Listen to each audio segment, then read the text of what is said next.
Good evening, ladies and gentlemen. Welcome to Super Old Games Saturday, and welcome back, Sega CD. So good to see you. Thank God it's booting up this time. I'll mention that in a little bit. Welcome to the show, everybody. I'm Captain D-Trag. It is Saturday night, 7 p.m. Eastern Standard Time. This is your weekly stop for classic game goodness, except for next week. And actually, we're not going to have a Saturday show until July 19th, and then not another show until July 4th. That being said, tonight we do have a great show for you tonight, and a very unique one. As mentioned at the start of the show, we have not seen the Sega CD on the show for a while, and part of that is because my Sega Genesis was broken. Thanks to Nocturne, though, I was able to get another one, and I'm running the system for the first time in 3 years for the program with a little ditty that came out of Wolf's Team. We'll talk about them in a second, and posted by Renovation. Kind of an underrated one on the Sega CD, and one that, if you know people who know this system, they tend to crow about this one, and rightly so, I would say. This is Road Avenger.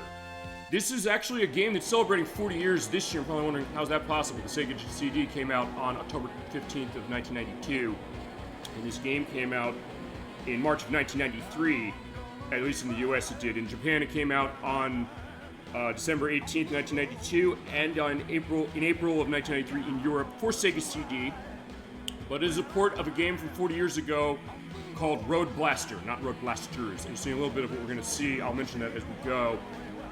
It is an arcade game from Data East. It is full motion video with anime cinematics, with this animation that's done by Toei Animation. Yeah, that one, the big one. Stuff like Dragon Ball Z and many other things. Yeah, you'd think, well, what is this going to be?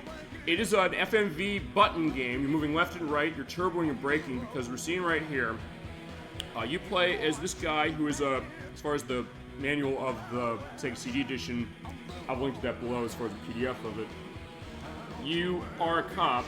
You say, hey, I want to take time off to be with my fiance, although in the case of this, it's a little different. This is the US's continuity as far as what they say, but sure look from there, we just married this girl. We got our car knocked off the road by these terrorists.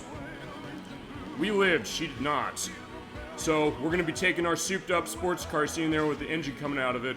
We're going to drive across about 6 or so areas. We're going to bring it to the terrorists who killed our wife. We're going to get our revenge.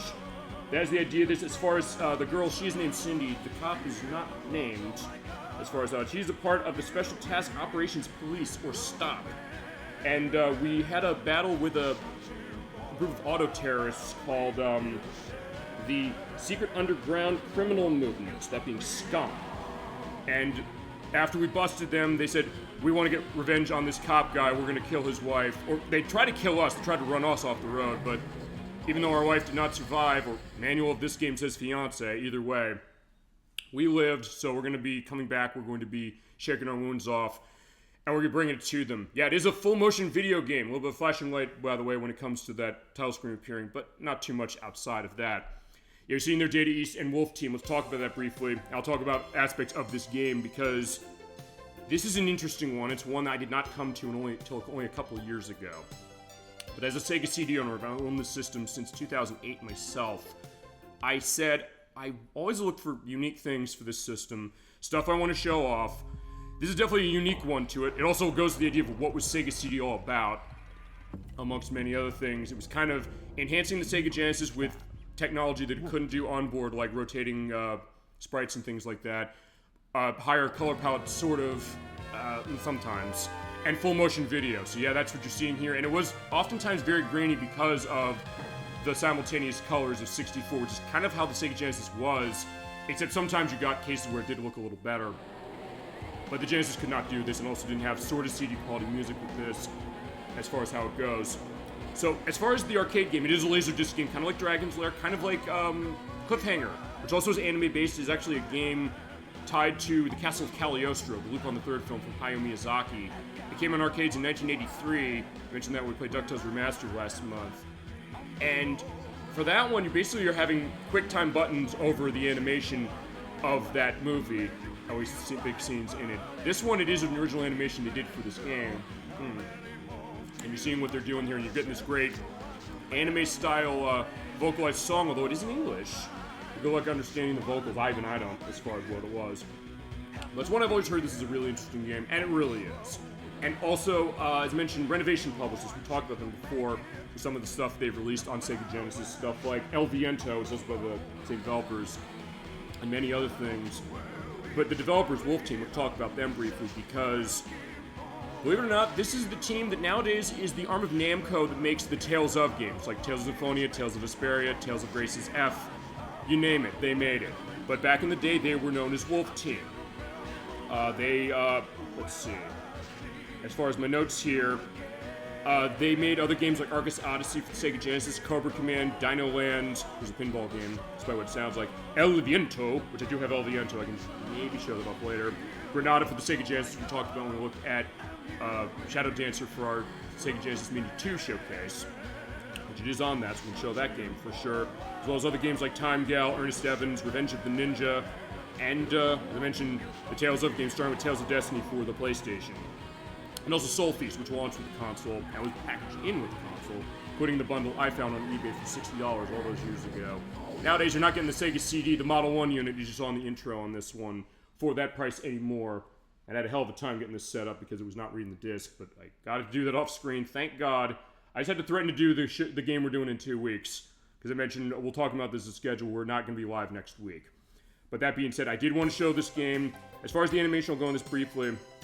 It was Toei Animation, and it was assisted, as far as that animation, by Yoshinobu Inano, who's a key animator on Transformers the movie from 1986, as well as animation director of Mobile Suit Gundam Char's Counterattack, as well as the animator on Pac-Man The Ghostly Adventure. So nowadays, as far as something sort of new. And they made 15,000 hand-painted cells for 30 minutes of animation you're seeing in this game. Thinking about 30 minutes, that's nothing. But then again, you think about the Sega CD in 1993, when this came out as far as the US, and 92 in Japan, and say, yeah, pretty impressive. They said they're going to animate this for the purpose of what we're seeing tonight. As far as other ports of this game, this was ported in Japan to the MSX, the PlayStation 1, the Sega Saturn, the PC, and there's an iOS version. As far as the US, there's only one other port of this. It is on a console I have not talked about. It's also kind of a half and half. It's actually a game console because it's a lot of things. I remember seeing this thing years and years ago. It's called the Pioneer Laseractive. What it was a Laserdisc player. Remember back in the day, in the 1990s, if you remember, Laserdiscs were an alternative to VHS, a more expensive alternative, admittingly, but one where you kind of had theater-level picture and sound way before DVDs came around. And those players were expensive, but the ends were the discs themselves. But this unit had ability to have modules in it for Sega Genesis and Sega CD, so there was a version for this. That means that unit was $970 in 1993 money. It only sold 10,000 units as far as how it was, but that's the idea. The only other place, but we got Sega CD for tonight as, hello everyone, I remember Laserdisc. So good to see you, Dollyfin. Feel free to wax nostalgic on Laserdisc, because we're playing Road Avenger for the Sega CD. Our first game on this system in about 3 years. Again, you can thank Nocturne for this one. Because my Sega Genesis was not working. You do need the Sega Genesis. This attached to the Sega Genesis in order to make it run. My other one died on me, unfortunately. So I had to get another one. I was going to figure what's going on 32X, because still not taking the 32X as far as how it is. I don't know this one. I didn't either, honestly, for a while. This is one, when I hear about Sega CD, people tell me this is one of the best games on the system as far as showing off what I could do. You're seeing FMV animation by Toei Animation, the same people who worked on Dragon Ball Z, and one of the animators was involved on Transformers the movie. There was an arcade game from 40 years ago called Road Blaster from Data East. Not to be confused with Road Blasters from Atari Games, which we have shown off. We did Midway Treasures for the PlayStation 2. It's basically an FMV game. As we're driving around, we'll be in first person with this car here, where it's a question on whether the story of the US version and the Japanese version is kind of in line to this, but from what I've understood and what it seems like most specifically, as far as we'll watch this again as I go a little more into spiel, you're a cop who's just busted a big auto-terrorist gang. They want revenge, so after you've married the love of your life, they knock your car off the road, it crashes, you live, but your wife is killed. So we say we're going to get ourselves healed up, we're going to get our car souped up, we are going to be going and taking it to the terrorists across 6 areas. In this game, as I mentioned, which is developed by Wolf Team. This is the team now that is the Tales of studio of Namco's. Back then, they're making some really neat stuff I always heard about growing up, but never played. And this is one where I discovered this a little after I got Sega CD in 2008, and one where I'd heard things about it. I found it in a retro games store about 2 or so years ago. I said, I want to do a show on this game. I couldn't do it based on my Sega CD having issues with it. But tonight we're all set and we can finally do this. I'm looking forward to doing this one. It's also not that long a game. There's definitely going to be some nice stuff going on, as I'll briefly go into some other stuff. The game itself, originally, as far as the arcade edition, was directed by Yoshihisa Kishimoto, who directed Double Dragon, the old arcade game. Pretty famous case, as well as the Combat Tribes, Renegade, Cobra Command, and Slam Dragon. There's a nod to Double Dragon in this game, by the way. The Sega CD port was directed by Kazuyasu Yoko, who directed Cobra Command, as well as Arkasazi for the Sega Genesis, as well as Nugair Umi Tokaze no Kodo for the Super Famicom. As far as the music we're hearing, it's kind of a mix as far as things, because there's original music that's in this. The arcade game had music by Michael K. Nakamura. The only credit I could find was this game. Or it's the arcade game, and then this being the port of it, the one of the ports to the US. In fact, the only one except for the Laser Active, the old Pioneer unit.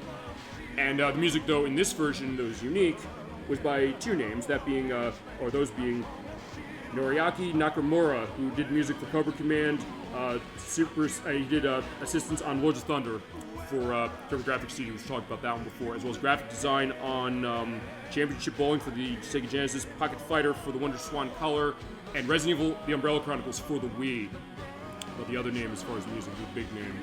And I believe the first time we've heard music from them, as far as this, is Motoi Sakuruba, who did music for Mario Golf for the Nintendo 64 and the Game Boy Color, one of my favorite games on the systems, both those systems. And one where Crusader 64 hates that game, is the Nintendo 64 one. I think like the Game Boy Color one, because it's an RPG as is. They did the great music out of that, as well as music in Granada, El Viento, Ernest Evans, Giant Force 3 for the Sega Saturn, Star Ocean the Second Story for the PlayStation, Mario Tennis for Nintendo 64 and the Game Boy Color, as well as Valkyrie Profile for the PS1, Eternal Sonata for the PlayStation 3 and Xbox 360, Tales of Destiny, because fittingly, this is a case where the people who made this went on to make the Tales of games of Namco, so specifically in his case, he did music on Tales of Destiny for the PlayStation, Tales of Vesperia for Xbox 360, Tales of Hearts, Tales of Graces F, which is a newer version from a few months ago, and every game in the Golden Sun franchise, those being Golden Sun, the Dark Dawn is the DS game, and Golden Sun, the Lost Age, the other two on the Game Boy Advance. And also did music for One Piece Odyssey, game based on One Piece, as well as Dark Souls and Ueden Chronicle 100 Hero, by the way, or 100 Heroes, that being the spiritual successor to Suikoden from Konami, and also did music on Dragon Ball Xenoverse 2. And the narration is by S. Herman, don't know what the S stands for, I couldn't find anything else. He also narrated Cobra Command. That's would be the idea what this is. It is an FMV game, so you're saying that, hey, Laserdisc stuff. Last spiel before we go into this and let the great animation go once more. Back in the day, in the 1980s, you had stuff like Dragon's Lair, which was a big hit. We're not showing that game yet on the show. We should. And it is on Sega CD. I don't have it on that. It's just there are many ports of that and many better ports, admittingly. We'll show that somewhere else. Cases where you're watching kind of an animated movie and it's controlled by a laser disc. So when you do an action, if you make the right move, you'll continue on, but if you don't make the right move, you'll see the case of your car exploding or something like that happening. And they basically time that based around it. So you pretty much have a case of, it's like quick time button presses, and something we talked about this on the show. I know Electros has come in and said, hey, I don't know if I feel this kind of game as far as the case that maybe it's kind of limiting. Which may be true, but honestly for this game, it makes this game really interesting, especially on a system that has tons of games like this. I mentioned Cobra Command, which has a Sega CD version, Time Gal, which also has a Sega CD version, Revenge of the Ninja, and some other stuff we've shown before that's a bit different as far as how they go, like Night Trap and Sewer Shark. Actually, Sewer Shark's probably the strongest analog of the digital pictures games as far as that kind of thing. It is something that you kind of get into a groove with this one because you're just moving left and right, you're turboing, you're braking, and you see that pop up on the screen unless you run on the hard mode, in this case where they're not going to tell you. So we're going to run on the normal mode and then we'll show off hard just to see how well do I retain as far as what we see. But because you're in a first-person view, you're looking at this is footage of what we're going to see when we play the game. It does give it a sense of, whoa, I'm going over that jump, and you almost have your your stomach like down in your gut or something like that, or however either a expression or that expression might go. It's like, whoa, I gotta make that turn, go right, whoa, I'm gonna crash into that truck. And I think that is something that's really interesting, and when I was getting ready to do this for the show, and also when I bought it and played it, Wow, this game is surprisingly immersive and surprisingly intriguing. And as a Sega CD owner, I'm very glad I found a copy of this game, because it's not necessarily something that's easy to find. I found a loose disc for about $30. If you're going complete, it's going to cost more, because this is also the era when Sega CD games were in cardboard boxes. They let her put them into those nice long box cases that are really nice, except you breathe on them. And I'm breathing on the one I have of Pitfall of the Mind Adventure. It'll probably form a crack. Fine, that might be an exaggeration, but if it is cases where they're very fragile.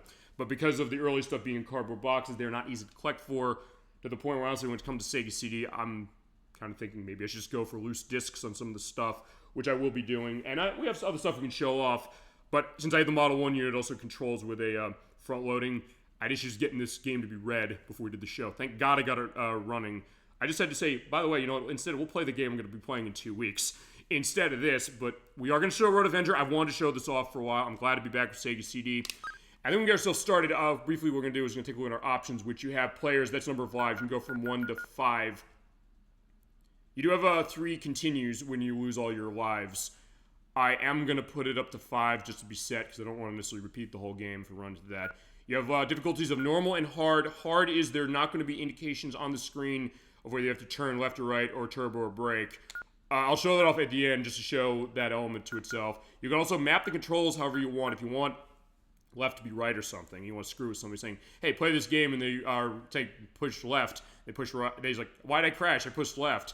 You could do that, or challenge yourself, and however you want to go. But I have left and right as far as left and right on the D-pad.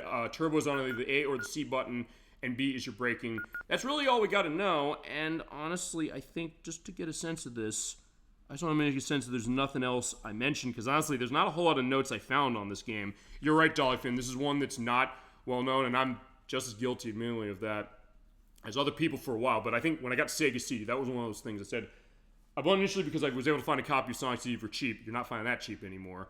I found Slam CD with Scottie Pippen for 32X CD for $2, or now it's over $100. I said, okay, now I gotta get Sega CD. I found one online on eBay back in 2008, the front-loading unit of Model 1. And now we're here at Road Avenger. This is probably one of my favorite FMV-like games on the system. And it does a good showcase as well, and a unique one. And that's what we always like to do on the show as well. Show off games that maybe you're unique, maybe you didn't hear about them, but not a case where I'm coming in saying, oh, I heard about this game, I'm better than you. No. I didn't know about this game for a long time myself either. And I found it, I said, yeah, you know what? I think people are right about this. And if nothing else, this game is very interesting. Whether you like the way this game plays or not, this is a game that's very interesting. I always love showing interesting games, stuff that are off the beaten path, and ones with interesting pedigrees to them, which this game definitely is a case of. And who knew the first case of the Tales of team was going to be a Sega CD game from 1993. Yeah, only Super Bowl Game Saturday would do that. But let's get ourselves started. I do the zoom in on our car. I return the key. Let's get it right. Okay, boom. Off we go. So our first level is the beach bumming. You're seeing on the screen, you have the beeping thing there. You move left and right. Beep, beep, beep, beep, beep, beep. Basically, you can hold the D-pad as much as you want as far as the directions, but the game does benefit you with points if you hit it quicker, or fine, when you first see it pop up. And same with the braking. That is on the B button. You just react to the movie pretty much. It is forgiving if you want to hold down the direction, go left or right, say, and say, okay, just do the turn. But also turbo, that's on A or C. And that car's gonna crash, like, well, brake and turn right!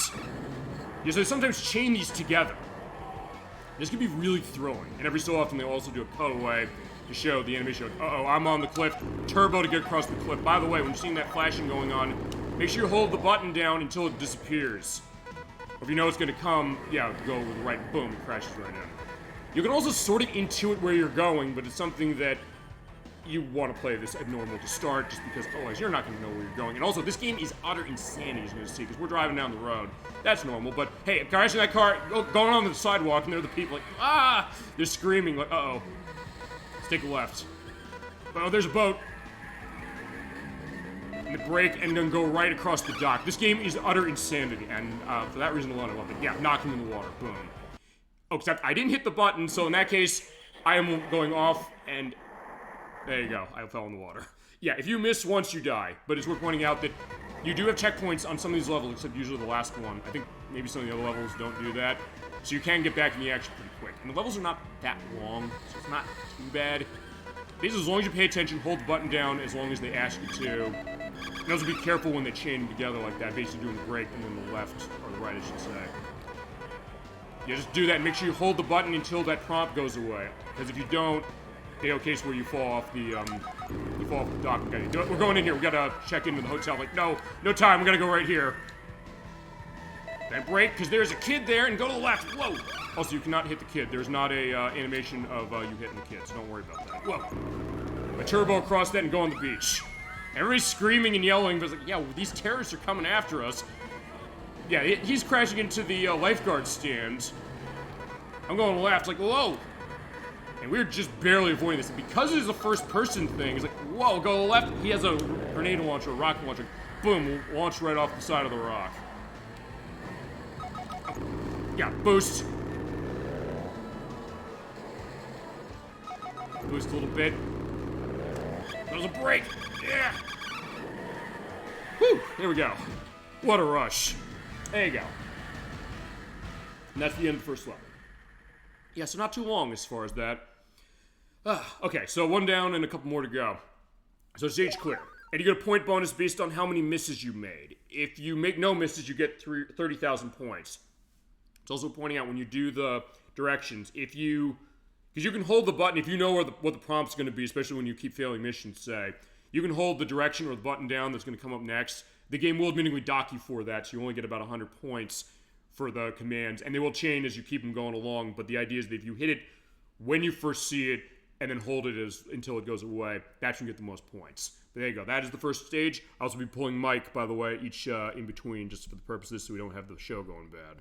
Alrighty, so with that, let's hit start. We'll go to our next stage. That is Canyon Cruising.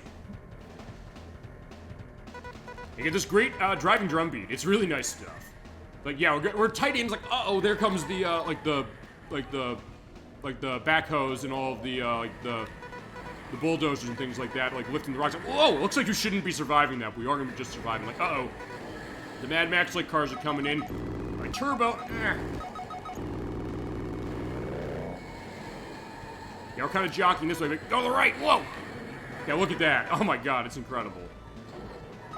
Turbo. Yeah, you have to be paying attention to what that is. Whoa, but there comes that car, that truck. Whoa. And I also think the fact that it's in first person, that's what I mean. This is something that's great. Like, oh man, I feel like I'm gonna crash, even if it's a case where I'm just doing 4 things, really, when it comes to how my gameplay is. So this is, actually, it's funny, the place I bought this from, since I got a generic case out of them as far as the disc only, I have to go like, whoa, go the rock, and then slow down enough, and then turbo pass, and go right through here, and then make left. It kind of calls it a car combat game, or car combat racing. It's like, yeah, except it's button prompts. It's an FMV game. That's really the idea of what it is. Whoa! Except I didn't hit the button right, and I'm going off the cliff. If nothing else, at least I like to show off the idea of what do deaths in this game look like. Okay, in this case, yeah, I did come back here. Whoa, turbo! What? Oh crap! I didn't let go of it, but yeah, that car was coming back at me, and boom, you're dead. It's not easy, but honestly, it is also forgiving. Especially compared to games like this. So that's something to be said about it, and since there is a case of a checkpoint. Yeah, in this case, just hold that turbo button down. Basically, don't let it go until you see that happen, as far as it going away. Whoa, right. Oh crap, I guess I let go too quickly. They're not also showing what happens when you crash, so that's the other thing. I did practice this game, we can beat this.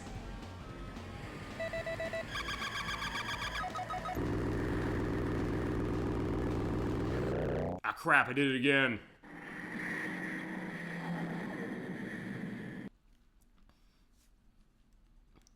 And I think, yeah, it's game over. And you have a continue case of that, I will use my credits for this. This is also why I put 5 lives on this one. So apparently our character wears glasses and glass is cracked. But alright, let's try again. And when you do use the continue, you do have to go back to the beginning of the level. But these are not necessarily long levels, so it's not a case where you're spending 20 minutes doing this and you make one mistake, you have to do it all again. So that's what I mean when I say this game is actually more forgiving than I'm making it look.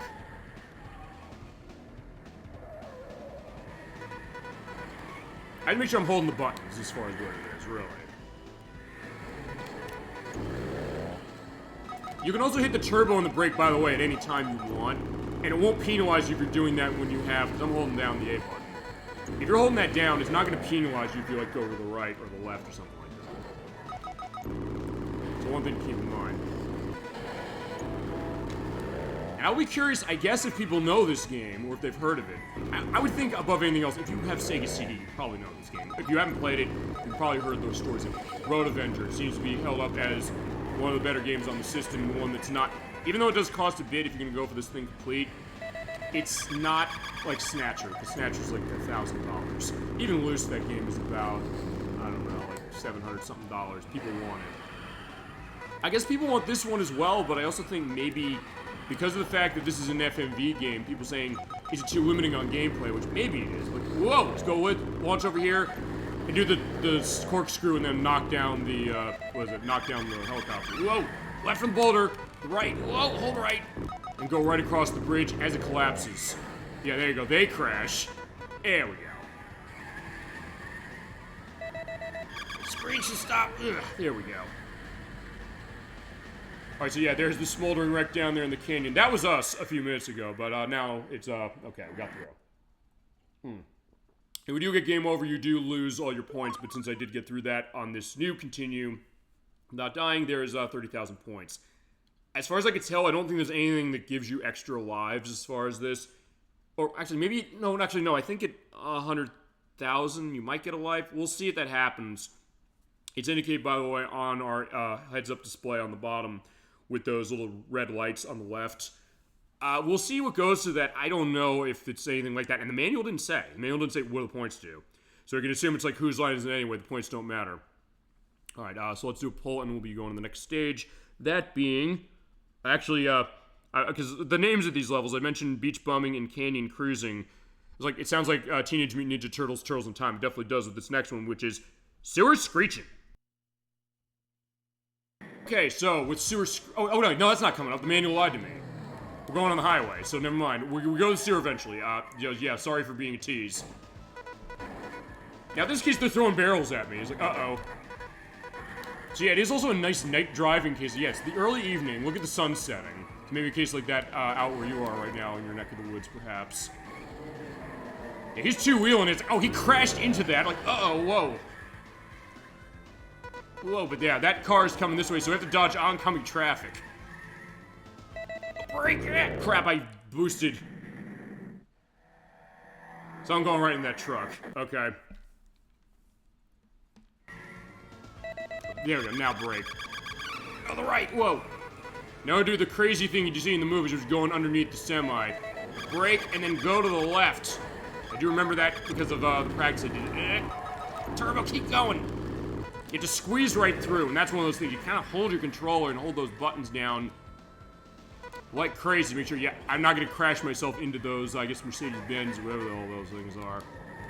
But also turbo our way out of the back of that truck. Whoa, boom. But now we have oil spilling down. Uh-oh, so we're getting slippery. Whoa.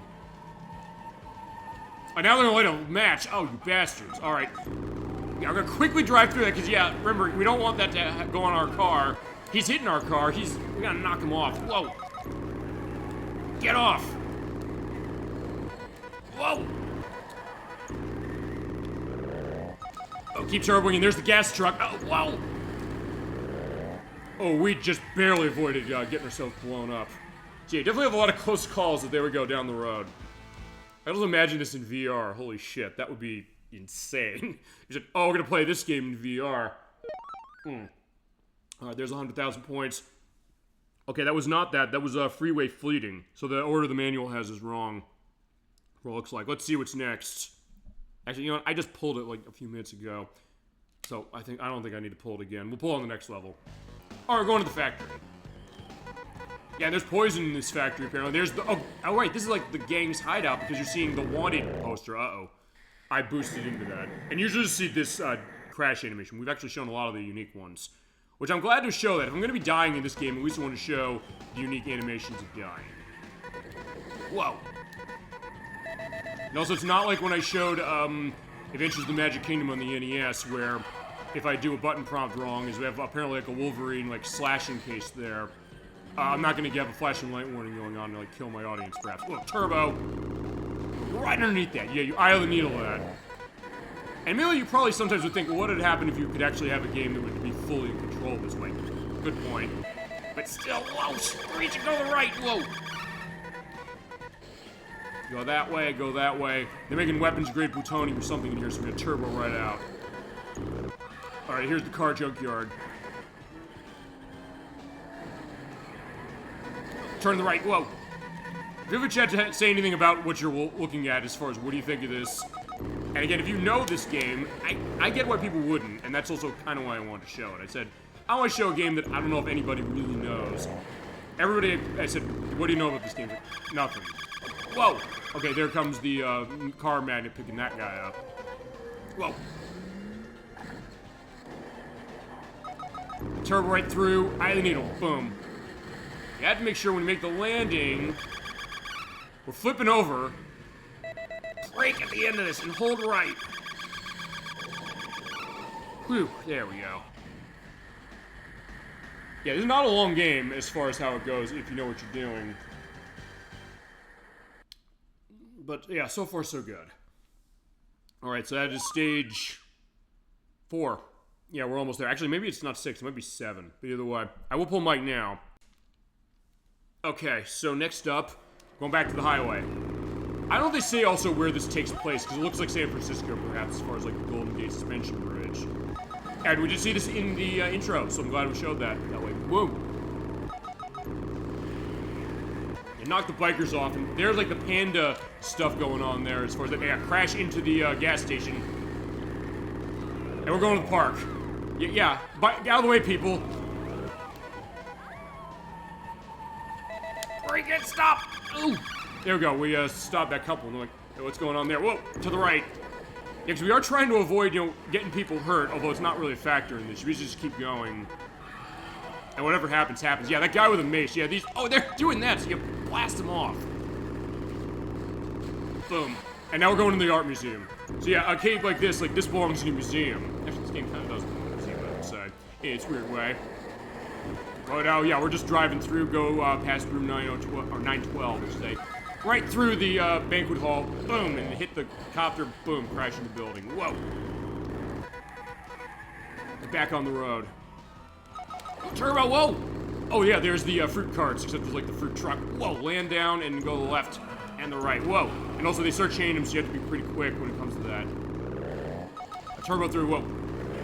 Yeah, you two-wheeled. Break, stop! There you go, and now knock the terrorist guy off the bridge. There we go, that is awesome. I think that's the other thing you're maybe noticing, is like, I feel like I maybe sound like I'm really tense when it comes to like, brake quickly, but that's what this game really does to you. It gets you in this interesting mood. That is unique for a kind of game like this. Even compared to something like Dragon's Lair, because in Dragon's Lair, it's a case of, you go in that castle, sometimes you get a sense, what am I doing? Where do I go? And you're kind of maybe reacting to weird stuff you see there. So in that case, you're like, I don't know, it's necessarily going to kill me. You're like, oh, it says like, light over here, go this way. But in this case, it's maybe more tangible to understand that because we're driving a car. We're just going straight forward and seeing what's going on. But, all right, next stage. Let's see what's up next. Oh, we're going into, like, the forest. Yeah, so there's deer. We will not hit the deer, don't worry. The deer is smart to run out of the way, and we'll be fine. We're fine. We're hunting terrorists. That's the idea. And also seeing the great attention to detail of the animation. Yeah, it is pixelated as far as how it is, because remember, the Sega CD did have only 64 colors to itself as far as how they ran them simultaneously.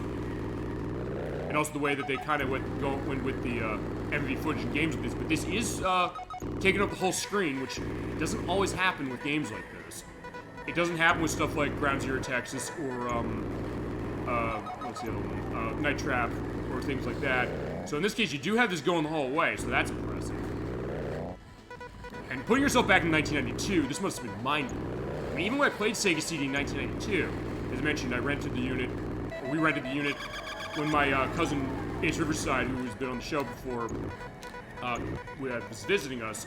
We didn't rent this game with actually, I think we did it. I don't know if the game was even out at the time. It might have been, it might not have been. But yeah, maybe we should have. Maybe we should take a look. And yeah, there comes the boat coming off the water.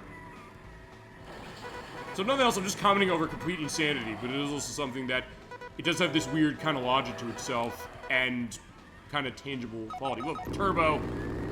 There's boats over there chasing us, but yeah, let's get you out of the way. Just keep turboing across the bridge. Keep turboing this way to do the corkscrew. Look at that. And we made it. Yeah, it was impressive, and also, I guess, when you think about it, maybe an early element of anime in gaming, really. Because maybe you had character designs and things like that going back to, like, the 8 and 16-bit consoles, but when it came to seeing actual footage of that, it was really Sega CD, and sort of also when it came to, what was it, the TurboGrafx system, TurboGrafx CD in 16, that had elements like that. In fact, I know, actually one thing I forgot to mention is that the co-developer on this, it was Wolf Team who devved it, but also Telnet Japan helped them, who also did development on games like Gyraze, which is on Sega Genesis, Valis 3. We've not shown anything in the Valis franchise yet. Maybe we should. Swingers Golf, which is on the GameCube, as well as Beast Wrestler for the Sega Genesis, the TurboGrafx 16 ports of Golden Axe and Columns. I guess that's why I figured when we bring this up. And also Last Alert, which is a game on the TurboGrafx 16 that had actual voice acting to it. It was also very weird how they recorded it, including the fact that they actually pronounced the script wrong in certain cases with the dialogue, which is, one line is called, "People hate you, Steve, you're too stingy." But the way the voice goes, it says, "People hate you, Steve, you're too stingy." But they didn't do another take, so that was the idea what that was. But anyway, I think we are going to have our sewer case coming up soon enough, so I'll pull Mike and we'll do the next stage. Okay, so let's get ourselves going. Next is going to be... Oh yeah, it is, finally, our sewer screeching. Yeah, it just had to take a case of that. So yeah, we flip up the lights on our old sports car from the 1990s. Look at that. Oh, brake. Yeah, you do have to brake a lot. That I do know. It's a tight fit as far as how it is, so you gotta be careful. You still can see explosion things going on with this game. It is quite something. I gotta brake. Whenever I see that thing, I sometimes think, oh, I have to accelerate. You hear the beep, beep, beep, beep, beep. That's how you know. You hear the gong, gong, gong, gong, gong. That's how you know the turbo like that.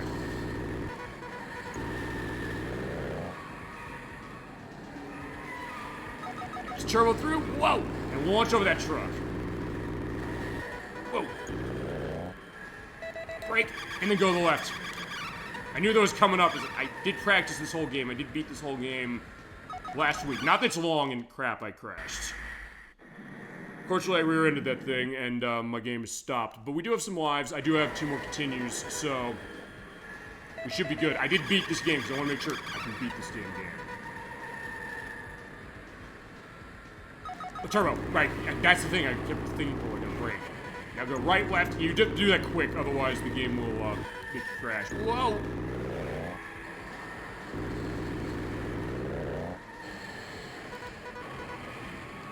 Whoa. Turbo this way, boom.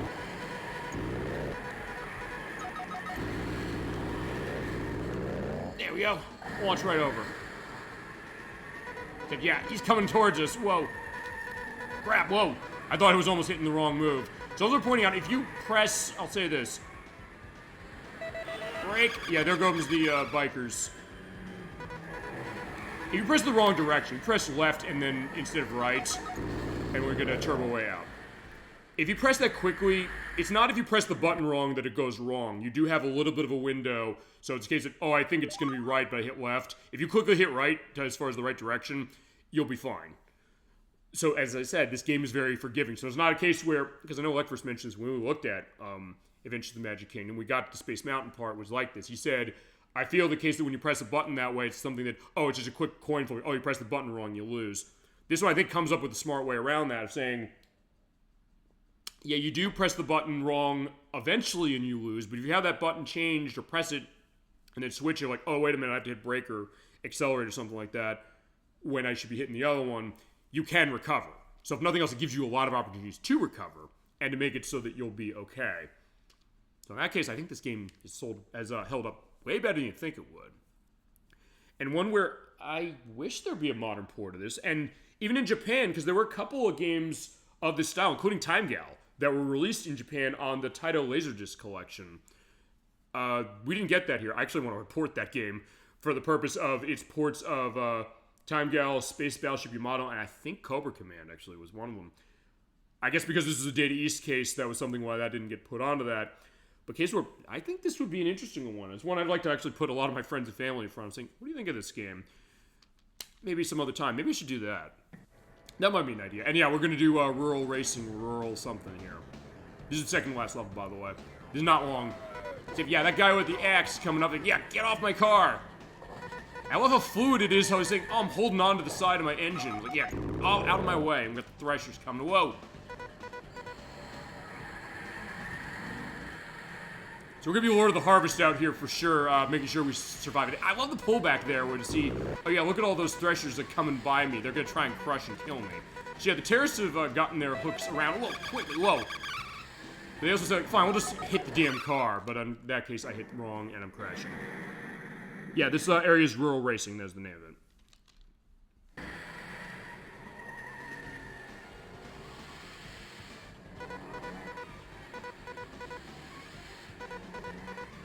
Just keep going. I mean, we could feasibly go anywhere we want in here, because it is a, it's like a wheat field. So unless there's like a hard substance or something out here, we could be okay. Yeah, there you go. Brake. Whoa, go the right route. Left and right, there we go. And they're saying, fine, we're just gonna throw pitchforks in the car now. This is one of those, they're gonna throw everything they have at us to try and stop us. But we are not gonna be stopped. That's the promise I'll make to all of you as we're jumping down here. Here come the cows, we gotta dodge the cows, they'll be fine. Whoa. Oh, brake! Oh, because yeah, we're rolling over. But in that case, since we did brake quickly, we were able to avoid, you know, having ourselves crashed on our side. And going through the chicken coop. Blast our way through. And now they have helicopters with missiles. Yeah, there's if there's anything to say about this group, they are persistent. But turbo up, and we're going to do a flip right across this, or basically just make our jump. Yeah, we're not done yet. Slow down a little. Here they come. Here, we're home free. Hold that turbo button and we'll get our way out. There we go. And right as the windmill crashes. Whew, there we go. What a rush. Yeah, we're gonna...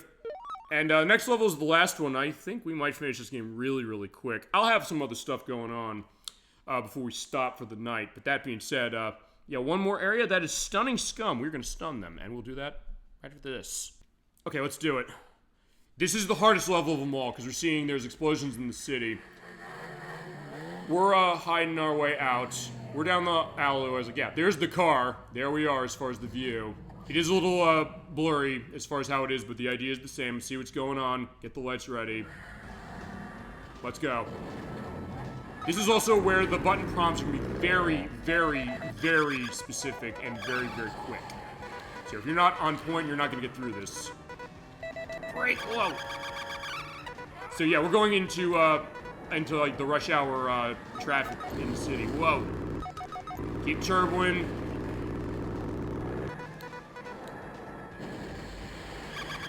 Brake, whoa! Whoa! Brake! Oh crap! I crashed in the truck. Yep. Yeah, then we crashed the truck, and as I'm laying there bleeding on the asphalt, I finally recognized the face of my hibachi dealer. He took off his prosthetic lips and told me everything he knows is wrong. Okay, so we have 2 continues for this. I think we should be alright.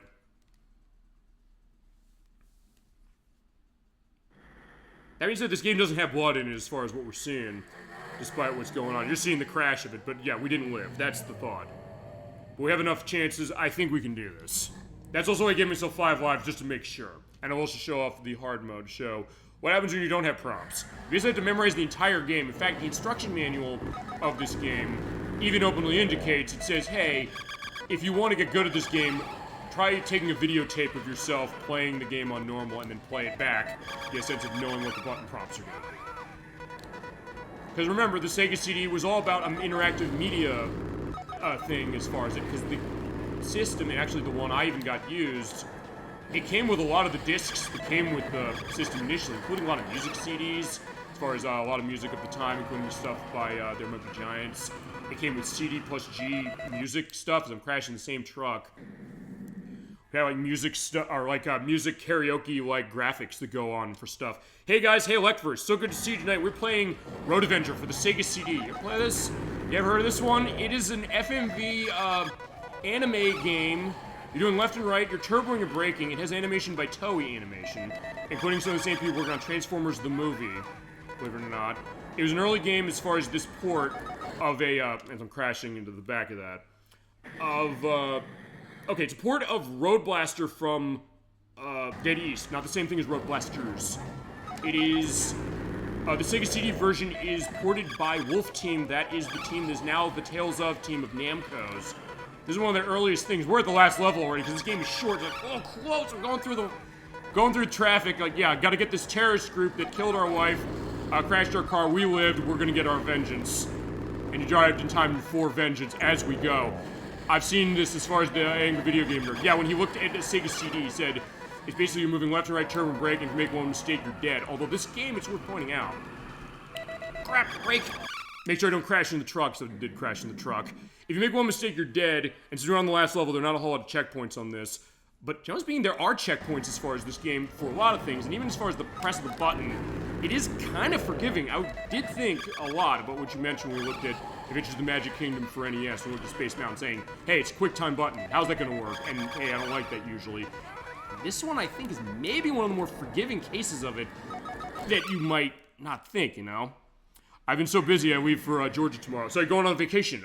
Actually fitting, because we're gonna be on vacation a little bit as far as the show until July 4th live, but I do have a show going up next week on the YouTube site for stuff that. I get that for sure. I hope you're doing all right as far as that and have a good time. Yeah, so hitting the road for sure as far as this game fitting. Oh, you're moving. Oh, great. Awesome. So I guess it's going to be a big change, I guess, for you that way, you know? In case of saying, hey, you're going to be making a nice perspective as far as saying where you want to go. Wait, I get that for sure. Whoa! Actually fitting, because this was this time last year that I moved as far as where I am. So that's something that, yeah, definitely is a big case as far as that. Oh, great! I remember to brake in front of the damn truck.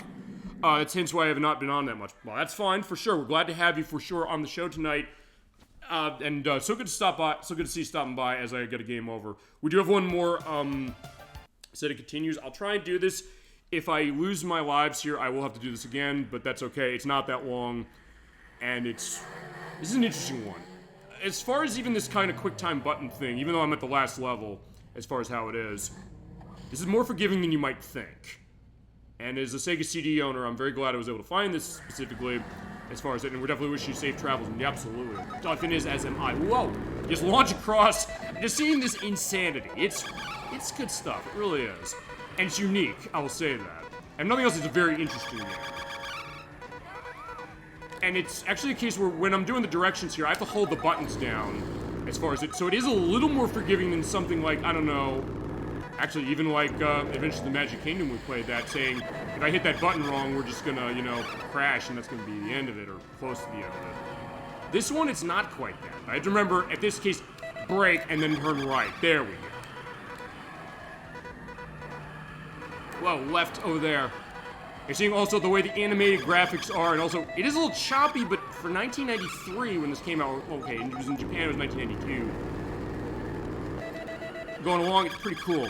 I'm excited and nervous. No, I get that, for sure. Whoa, sometimes you have that, sometimes that happens. I know that I've been that way, too, saying, you know, you're looking forward to something, but also that sense of nerves of what's gonna go on. Like, crap, I crashed.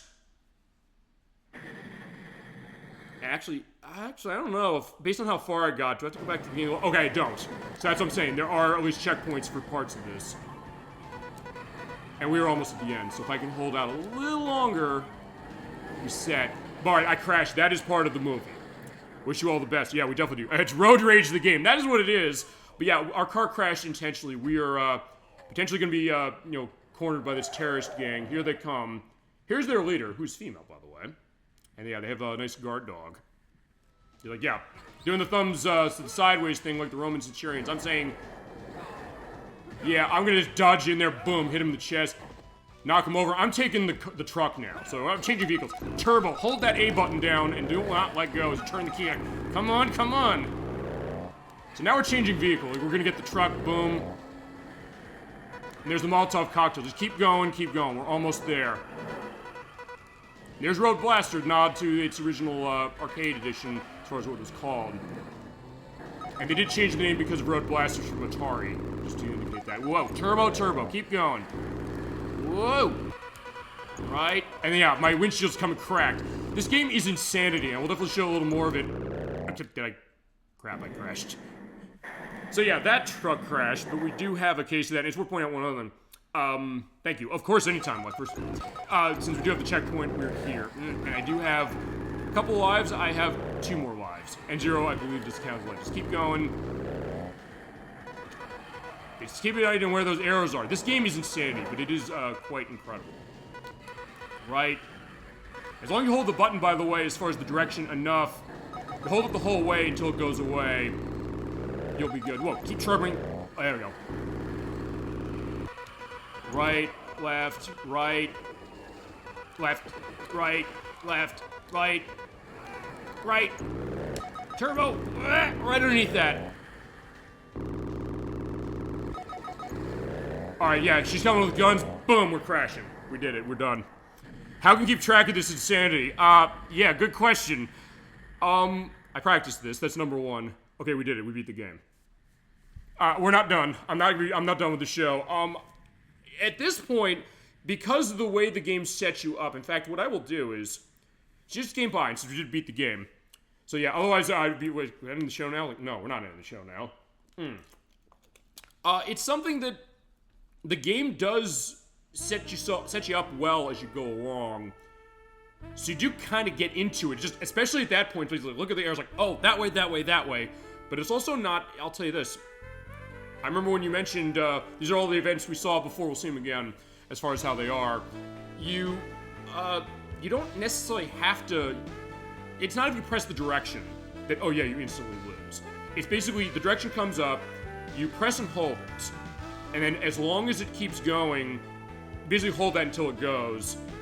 And they start with kind of slower situations. It doesn't become insane, but especially as far as at the end of the game, it does have a good learning curve as far as how it sets up to kind of get you into it and make it so you can kind of understand how this game is operating. And also, so that case, when you get to the point we just saw there, and with practice, admittedly. And admittedly, I did put more lives onto this because you can set up to 1 to 5 lives. I put it to 5 just to make sure to beat the thing. You do get a sense of being able to really kind of have those quick reactions. As I mentioned, I played games like Shenmue and things like that, and Resident Evil 4. We have like quick time button presses, so you can keep track of it. But it also is one of those things that this is not necessarily as unforgiving a game as something like this. It's something like Dragon's Roar. Like, wait, where am I going? I don't know where I'm going. As yeah, you do have the music, which is by Motoi Sakuraba, who did music for Mario Golf and all the Golden Sun games. And actually a lot of games of the Tales of franchise. Tales of Destiny, Tales of Vesperia, Tales of Hearts, Tales of Graces F, and Mario Golf and Mario Tennis for Nintendo 64 and Game Boy Color.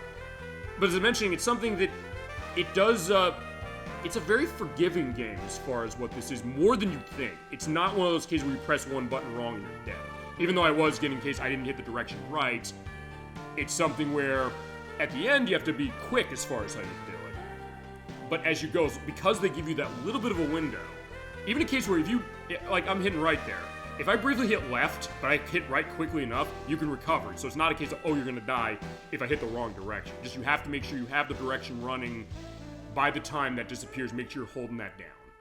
That's kind of what it goes, and I think it's one of those things that I kind of adjust maybe to something like this, or insanity like this. And also, I guess because, I don't know, it's something that, because I'm in this first-person perspective, I'm kind of leaning forward. I'm getting a sense of, uh-oh, I'm gonna die, I'm gonna crash. The same way we had in the intro, as far as what that was. And something where maybe it kind of puts you in that mindset of saying, I want to make sure I don't die, so you're, and because you're playing from first person, you're basically looking down that car, the front of your car, saying, let's go left, let's go right, let's go turboing, let's brake, and all that stuff. And at that point, you are ready for it as you go.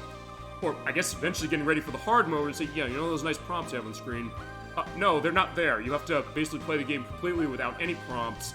And even the instruction manual of this game openly says, hey, if you're having trouble with this, videotape yourself playing the game, by connecting your Sega CD to a VCR, record the footage, then play it back, and then watch that to get a sense of saying where all the directions on it. Or write the directions down, I guess, if you want to. The manual doesn't say the last part, but it does say the thing about making sure that you can just tape the thing. And there are a lot of games on Sega Genesis that did say that, like with Art Alive. They said, hey, you want to save your footage? Save it with VCR. Put a tape in it and save it. That's how you save on that game, as so the manual was saying. And same with this one. Well, actually, this doesn't have save. There you go. You also get an all-clear bonus of 100,000 points. Lives left, that is 20,000. That's one for 10,000 for each. A final score of 131,400, which is not high enough to get on the list. Okay, never mind. Yeah, it is. But only number 5. Let's put in for SOG. I'll show a little more on this one because it is an interesting game. And if you're a Sega CD owner, it is one that's interesting and maybe one they can do a modern port of. Because the only other port of this is on, at least in the US is concerned, is on the Pioneer Laser Active, which is like a Laserdisc player that had a Sega CD and Sega Genesis module in it. But I think it was a different version than this one, from what I understand. Except that unit cost like almost $1,000 when it came in 1993. It sold 10,000 units. So good luck finding one of those now for, I don't know, less than the price of a house. I don't know, something like that. Okay, so I'm going to briefly show this again. I will go down to, we'll start with 3 lives. I will show hard, but I will probably just show how Game Over's working as we go along. Yeah, because we can go into that, and also go into the other aspects you mentioned about quick-time button games. Because in some ways, maybe it's me, but the way I think about this, I almost wonder if this game was, in a way, I don't know if a criticism exactly so much as maybe a critique of what you said, saying, oh, it feels like it's just too random, it feels like there's not much going on. Admittingly, the case of what's limited playability like, because it's just, you're doing 4 things, hit and break, do that. So, how much of a bearing are you really having on this? Which is a fair point, but it's also something that, for this, I think the atmosphere puts you in is kind of great case, because I'm doing a boost here. Oh no, I'm doing right, and then I'm boosting. And I knock him off. Okay, I didn't do that right, so I then got rear-ended. And that's the other thing, when you do have your deaths, you see the case of him rear-ending us. But you're seeing, as far as the first level here, this being Beach Bumming is the name of the stage, as far as the manual of this game indicates. You do start slow. So it does have a nice ramp up. And in some ways, it's not necessarily a game like Dragon's Lair in the sense that when you go into Dragon's Lair playing that, you just go in a room and it's a case of, what's going to kill me? Look for that light that's going to come up. It's not even like that. And you have more time to react as far as that. And also, unlike Dragon's Lair, this game is not random, and it couldn't be, because we're on our road trip here. This is the case. In that case, he's crashing here, brake, and go to the right. Whoa! So in that case, when it ups the ante, so thank you for asking that question, Life First. I'm glad you did, just for this. Because it then gets the sense of, how do you keep track of something like this? How can I get a sense of this? Also, how can I be in a case of this when I've only been playing this game for about 2 years? I've not been playing this game for long. I'd heard this game for years, and when I got Sega CD in 2008, it was always the question of me saying, what games do I want to see? What games do I want to pick up on this that don't cost a fortune, like Snatcher? I mean, Snatcher's amazing, but it costs so much money. I love a re-release of that. So it's like, well, there's this, and I can find this loose, and honestly, I'm realizing with Sega CD, I think I'm okay just doing like loose collection as we're going down the dock here. So in this case, I'm saying, yeah, that bike's coming after me. I'm going down the dock, and all these people's like, like, yeah, go to the right, please. In this case, turboing, we're gonna check into a hotel. Except in this case, yeah, we're just going that way. I'll tell you the other thing maybe it reminds me of a little, as you're getting brake and you have to avoid hitting the kid. You can't hit the kid, so do not worry about that. And then go on the right, and then, in this case, just turboing. So you do have a little bit of a break in between to kind of get stuff going on, and also because you're seeing when those cinematics come, it gives you a little bit of a break saying, okay, I can rest my hands and rest my fingers, and saying, okay, here we go. Yeah, with turbo, that guy has a bazooka, but yeah, just launch right off. Boom. So in that way, this game has an internal logic about itself that maybe from the look of it, you might think, this seems insanely difficult, insanely imposing. But honestly, not as bad as it might seem. I mean, it does ramp up. It gets hard. You saw that for sure. When it came to earlier on with me, for the last level, or really a lot of the other levels. In fact, it was level, actually this level, well, fine, crashed in this level earlier for this, but even before, saying, well, wait a sec, I'm going through. It also varies it up, because one thing I guess about this game as well that I really like is it gives you a sense of what I'm going to see next. What could you see next? Thinking with the step, saying, I'm just driving to avenge my murdered wife, or fiance, as the U.S. manual says. And so it's a question of where am I going to go? So we went to the city, we're on the outskirts, and then going on the beach and through the hotels and things like that. In this case, we're at a cave. We're seeing these Mad Max-like cars, look like they're post-apocalyptic cases, steering off here. They're crashing. They're trying to crash into me. We're going in a canyon. There's heavy machinery like doing work around here as far as, I don't know, they're building something or like doing demolition. I don't know. We're just making sure we can get everything set, and also seeing the subtle color change of the visuals. Because like with something like Dragon's Lair, it was controlled by a laser disc and said, okay, for this part of the game, what animation we're going to play, and we're going to transition between it. In this case, doing brake to avoid that rock, but also saying turbo to get past it, and also launch up here. That car's coming over there, so we're going to go to the left. And on the side of the cliff, but hold a right to keep center. On the left, there's a helicopter. Keep going on turbo through here. And launch off the side, do the spiral thing, keep doing that on the helicopter to make it blow up. And brake because there's a rock there, they're moving the rock. I gotta go there, go to the right. Boost across this before the floor collapses. And go right. Make sure we stop with our brake so we don't fall off the mountain. There you go. So in that case, explaining the insanity of Road Avenger, but the weird internal logic and maybe sense that Road Avenger makes. And that's also why I wanted to do this game as also our first Sega CD game in 3 years, because, as I mentioned, for a while, my Sega Genesis was not working. I realized that when we did Streets of Rage 2, actually back in 2022, so I said, what am I going to do? I want to show stuff I have on Sega CD, and the Nocturne helped out last year and said, hey, for your Christmas and birthday, I want to get you a new Sega Genesis. So she got me a new Model 1. I have it on top of my Model 1 Sega CD. And that's how we have the show tonight.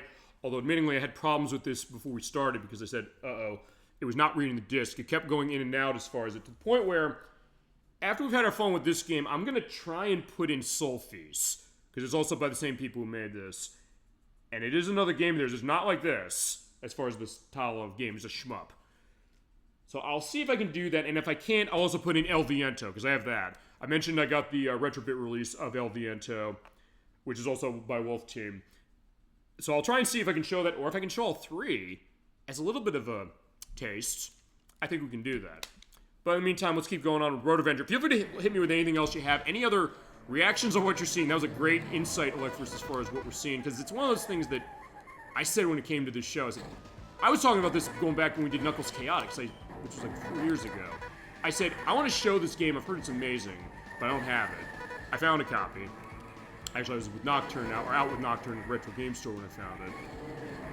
I saw it, and she was saying, you seem really excited seeing this. Like, yeah, I am. Let me show you. She's like, well, this seems kind of strange. I was like, would you believe this by the people who made the Tales of games? She's like, it is? I was like, yeah, it is. Way before they're doing the Tales of games, unfortunately, I did a boost, and I'm going to crash in the back of the truck and blow up. So in that case, yeah, we have the engine on the front. So it's like, people joke about the Ford Pinto, the case that had the engine on the back and you could blow up easily. In this case, I'm driving in the back of a truck. I'm going to the left here. I'm going underneath the truck. I'm braking quickly. I go on the left. He's trying to knock me in. I'm going to turbo my way up, push him through, keep going. There's the fire. Drive through the fire, and to the right of it, as you go on, this is the idea of our night drive, our early evening drive. So if nothing else, this game is almost maybe putting you in a sense of like a great kind of car chase of a movie or of an anime, because I mentioned Toei animation in this game. I said also, one of the animators of this game, we'll get his name when I finish the stage, worked on Transformers the movie. I was like, first I said, this is the whole basis of what this is and what Sega CD was really doing, saying what can we do on full motion video. The thought that that's going to be the next big thing in games, how can we interact with it?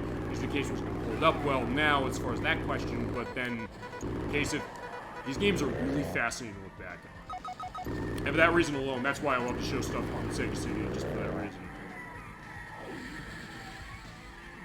There we go. Okay, we got it. Yeah, by the way, just to go into who that was, Yoshinobu Inano was involved with the animation for this game. So, yeah, that's the thing about it, and we got a bonus. Okay, so we can go to the next stage. Alright, and for our next element of insanity, we're going into the factory, so they have a lot of poison. Actually, this is their hideout, because you're seeing the wanted posters. In this case, yeah, I can break because it's a tight quarter. So as I mentioned, it's almost like you're living out I guess, your high, fast-driving fantasies out of movies or anime or animation, period. Or even something like, I mean, this is a weird case, and this is something that got games based on it. The Blues Brothers. Because The Blues Brothers is a film that has a lot of car chases in it. And so it was a 1980s thing, and I boosted into that and crashed into it. You had a lot of property damage going on, and they didn't have, like, CG or anything for that. So you actually saw this stuff, blowing up as I got a game over. I'm going to go till I have a full game over for the purposes. I'm not going to necessarily try to win the game again, since I already did. But something where they're actually destroying all that stuff, and if you're someone who's, like, looking at them crashing into a Toys R Us, seeing all those toys and things they're crashing into, it almost plays like a horror movie, saying, all these things are being destroyed, and they actually destroyed them. But the case, the insanity of how you're driving, because in that movie you're driving through the mall, as is one of the most famous scenes in that movie. And I don't think any of the games that they made based on it were having that in it, at least I don't think so. There were games, I think, on NES, Super Nintendo, and Game Boy from Titus. And Titus also made Blues Brothers 2000 for the Nintendo 64, which is based on the sequel from 1998. It came like 2 years later, so it completely missed the release date of the film as far as how it was. But I don't think they had like a driving thing as far as that. As I mentioned, the only other case as far as things with Blues Brothers where I know they intended that was Earthbound with the Runaway 5, where they did openly say this was intended on the Blues Brothers, and in the case of the Japanese version, they were dressed in black, but they said we have to change that for the purpose of the US release. Until Super Smash Bros. Came on Nintendo 64 for NES's ending, and they forgot to put it in. Like, okay, fine, it can still be black as far as their outfits. Boom, there you go. And we're going to launch across the chemical waste. Make sure we're doing the flip across. Brake and hold right. And brake again. In those boxes, we're set.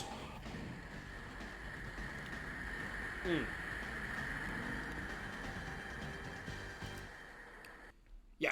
And that's the other thing about this game I'll say is this game's brisk as far as the way the levels go, as far as the way the game goes, with practice, admittedly. And I did have to practice this game for sure to get what you're seeing going on with it. But it is something that is the other thing. If you're like one of those people who also loves your game short, sweet, and to the point, Road Avenger is a really good one. And I'll reiterate that when I get to final thoughts on this thing. It's one of those games I would like to see re-released, not least of which because we have seen re-releases of games like this. I mentioned that title Laserdisc Arcade Collection that is in Japan for the Switch. It's not in the US, but I do want to import that. I would like to show that, because it actually does have other games like this from Sega CD, but they're in their arcade forms, like Cobra Command and Time Gal.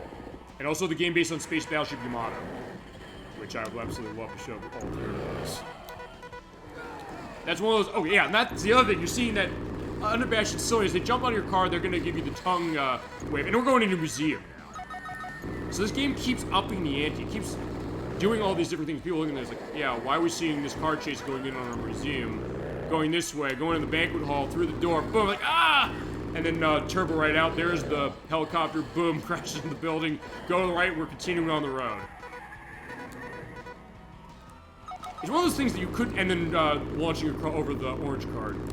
Boom, there we go. It's one of those things that you keep wanting to play this game to see what weird, insane situation are they going to get me into next. And doing the two, hit the brake here, because if you don't, yeah, you'll go off that. In that case, just knock the terrorist guy off there, and he is a smoldering wreck. There you go. Yeah, this game is kind of a joy in its way, for sure. But I also maybe get the idea that this might not necessarily be, I don't know, actually, I don't know if this necessarily would be something that people wouldn't find appealing nowadays. I mean, maybe. Because we talked that before, the idea of what do people think about QuickTime events in games, where they like it, where they don't. And I mentioned Shenmue. We played Shenmue this year. I absolutely love that game, and that's a game where the QuickTime button presses in that game, they have a good purpose as far as kind of keeping you on your toes during the story. Like, hey, when Chai comes in, he's gonna steal the Phoenix Mirror. You're like, yeah, Hazuki-san, push that button. Go over, push the button, hit right on the, or left on the D-pad in order to do it. That gets me into it that way. Or if I miss that, saying he gets away with it. Or if I hit the button wrong, it's like, I have to jump over that box, otherwise I trip over it. Or I crash into something, it's like, yo, what the hell are you doing? It's like, I'm sorry. I was like, I'll help you up quickly, but I'm gonna lose my target if I don't keep running. So this is that kind of thing as well. In a way, this is kind of a great chase game, if you really think about it for that reason. Even though it is kind of a different case of being a chase as opposed to being a straight driving game, say. Oh, I could imagine maybe a case of a game like this where you are... Yeah, I got T-bone. Okay, in that case, they're saying, okay, we're gonna... Actually, I've never seen that one before. They're gonna corner you, they're going to crash into you, and then they're gonna shoot a rocket at you and kill you. So they do it to make sure, I guess.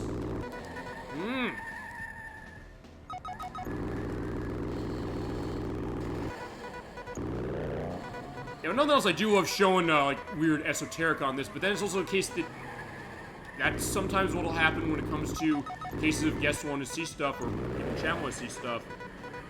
Because stuff maybe I don't know, or stuff we've sometimes said this, like you said this. Games you think deserve more love, deserve more attention, or maybe if nothing else, are really interesting. Games you want to show people, just to say, what is this? I mentioned Road Avenger, I mentioned this to people, I said, what is this? I said, well, let me explain the story, because I took the notes. I said, well, let me see what this is. I also openly admitted I didn't grow up with this game. I hadn't heard of it until I got Sega CD in 2008, as I mentioned, but then say, what's my reaction now just looking at it for the first time a couple years ago, and then experiencing that game. I heard it, as I mentioned, the Angry Video Game Nerds Sega CD episode, which I'll have linked below. As crap, I didn't turn on the tree right, crashing right into it. He kind of gave a bit of a terse, quick reaction to it. And not a case where really was much to say of a sense of, is this a good game or not? Which, because it was rapid firing a lot of stuff that makes total sense. Sometimes that's that thought of, hey, it's like Dragon's Lair, it's like Time Gal, also just stuff like this. But he didn't seem to say much negative about this game, just saying, hey, it's basically just saying, this is what the game is. And then the question of, like, what is this game? Is it worth your time? If you have a Sega CD, is it worth digging out? And it's also something that, would you want to see really, re-release of this? I would, because I think it's curious. I'd just love to see people's reaction to this. And to be fair, that's a lot of games on the Sega CD you can say that about. Whether it's an FMV game like this or not. Cases where, how would people necessarily react to games? A couple we've shown before, like Sewer Shark, which we've shown that. Other stuff that makes a little more sense and have gotten re-released, like NHL 94 and Sonic CD. But then other stuff, saying how they handle licenses with things like this, like the Sherlock Holmes Consulting Detective, which I have, or Mickey Mania, which we played before, and also the Terminator. And I want to show the Terminator. And now that I have this fixed, I can definitely get to showing that, or get to being ready to show the Terminator, which is an amazing game. And it's one that actually goes for quite a bit of money now, so I'm glad I got that when I did. Yeah, now in this case, we're going to be going into the sewer. So we're going to have sewer screeching. That is what it's called as far as the instruction manual. As I said, I'll keep going as far as how we go. If we beat the game again, we'll beat the game again, but we'll see. And honestly, I kind of expected this because this game is not very long. And this is going to be our shortest show in... oh, crap, yeah, I hit the break. Yeah, this is going to be our shortest show in quite a while, I think. Even if I'm going to be looking at other stuff. As I said, I'll keep going because I have 3 continues. Let's see what happens. And nothing else is also something that a game like this maybe does benefit from showing it a couple times. I'll see what happens when you have the crashes going on, because they're not always going to be the same. You have the nice flip up of the lights on the car. So it does, in a way, give a sense of an interesting time capsule of what was gaming looking like, or this kind of styling of animation as well, looking like in, well, 1985 when it came out in the arcade, but also when this Sega CD edition came out. And nothing else I think I've realized, that's something that always is a fascination when you're looking at a lot of the games we look at. Even stuff where it's not that old. The game we're going to show up on the YouTube site exclusively next week. So we're not going to be live on the show next week. I'll mention that schedule more. Which is going to be for The Wolf Among Us. That's something that's not that old. But still something that is really interesting for a game I adore. And well, as I mentioned, I wanted to show this on the show for a while. I showed it in a very limited capacity live when we did our Delisted Xbox Live show. Dolly Finn, you were in abject horror looking at that game. I have something worse for the next Delisted show we're doing in November. Something worse in terms of game quality and also in terms of the imagery in it. And we are going to show that, I'm sorry to say. but something where I wanted to show this. I said, can I show this live? I realized, no, I can't, so I have it as a YouTube exclusive that will start, first 2 parts next week. I'll mention that one. But, so, interesting you're saying, Electris, the idea that you're, getting ready to move. As I mentioned, I'm going to be out next week as far as, because I'm going to 2 games, as is the case. And also, let's see. Yeah, the case that, oh, yeah, we're going to do this. Let's just get through the sewer. Here they come. Let's break past them, and then we're going to go to the right, the left, and boost our way out before the gate closes. Got it. Yeah, I was going to say that, yeah, since I'm going to be off next week as far as that, and we're hitting the road with this game as far as driving, so yeah, fitting. We play in this show, I swear to God. And I'm also glad I was able to show this because I mentioned earlier before we jumped on, my Sega CD had issues reading the disc as far as it. Earlier on, I was doing the audio test like an hour before I did the show tonight, and I said, okay, well, I can get the audio level set and get all that going on well. So you hear all the music, hear all the sound effects, and not have my voice drowning it out completely, or vice versa. But actually, the game didn't load as far as what I was doing.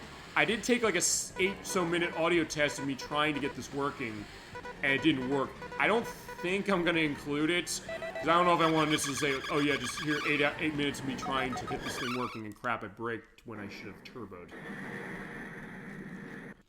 And then it worked when I said, oh, you know what, let's do the game. I said, I was actually in as much of a panic as I could be in the sense of saying, what am I going to do? Because I'll improvise, you know that. You know if something comes up in the show, and I can't show a game like this, like I did with Mickey Mania the very first time I showed it, which I don't have recording of. The one we did a couple years ago is our official one, where I didn't have that problem. I said, well, I'll pull something else out, which is what I did all those years ago. I actually pulled out World of Illusion before we then came back to that, because we didn't have that recording anymore either. So then I said, you know, we're doing Desert Demolition on 4th of July. I'll do that, and then the starter was like, "Oh, okay, we can play now. We can play the game here. As far as it, you can show me off.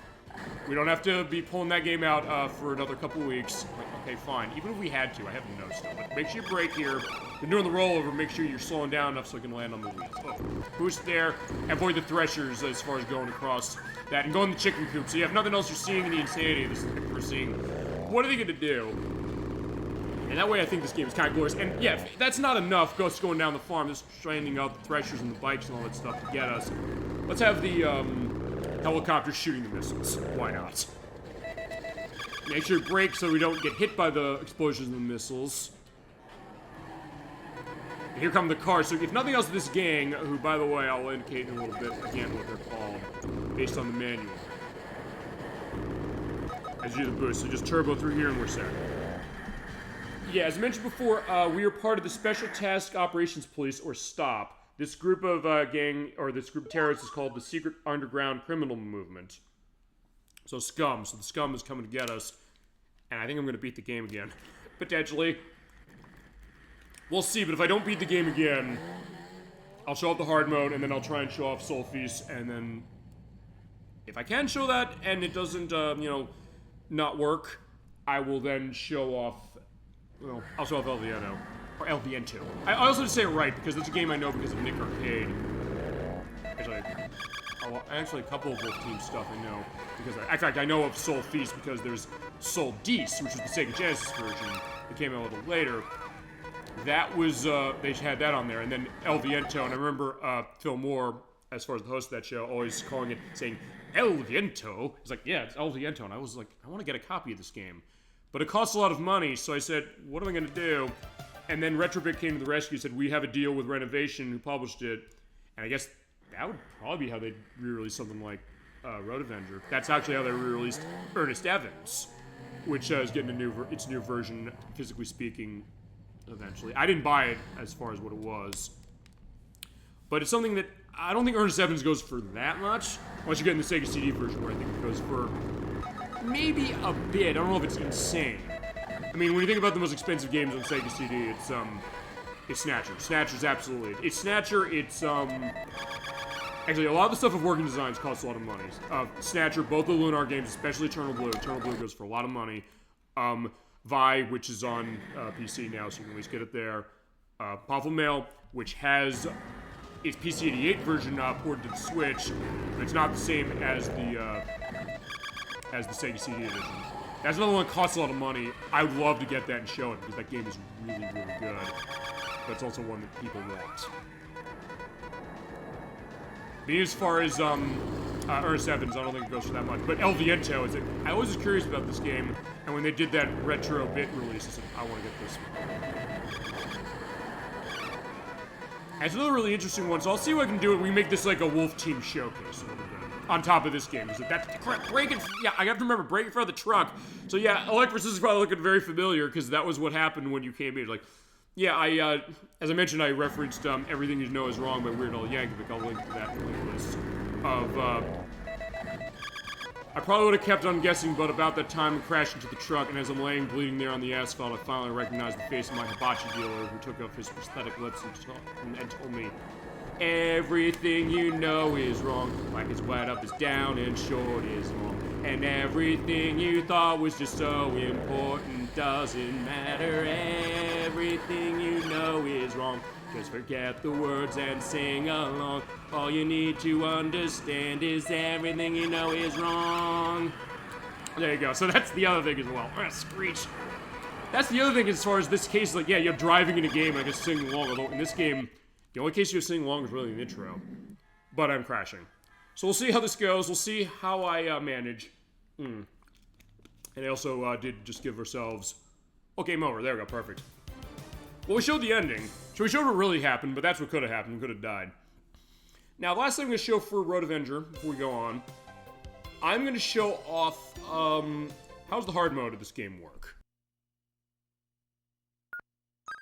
Okay, hard mode is basically the same, except, one, crucial difference. You know those, nice prompts we saw on screen? Yeah, how about not having them? Let's show not having them. And actually, at that point, yeah, I'm gonna be done with this game. And I'll see what I can do on Sol-Feace, and then I guess El Viento. I'll do all three of them if I can, but we'll see. And if nothing else, there's also be a quick turnaround for the YouTube site for the edit for next week. Whoa, crap! Oh, I forgot, I don't have arrows. Shit, so that's how hard it is. I forgot, I have to turn right. Okay. I should know this. I played this level like 3 times. Actually, more than 3 times.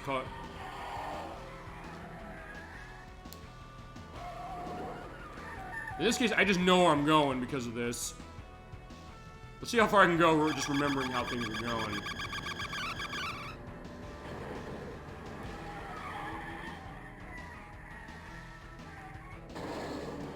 I mean, hey, if you don't like the beeping sounds, this does fix that, but you do have to know what you're doing. Well, no, right more. You can also kind of intuit kind of what you're supposed to be doing, but it's also making sure the timing is set. So if nothing else, even playing it blind like this is not necessarily horrible. It's just a case that don't play this game blind first time you play it, otherwise you're gonna not necessarily know, like, where do I brake, where do I turbo, where do I do all this stuff? Go to the right, and go to the left. And since I played this game through as far as this area, that's how I'm able to do this. The fact I'm even doing as decently as I'm doing is a miracle. Look, if I beat this level on, you know, nothing, I'll take that. Whoa. They're the people, yeah, they're screaming and getting out of the way. Right to the left.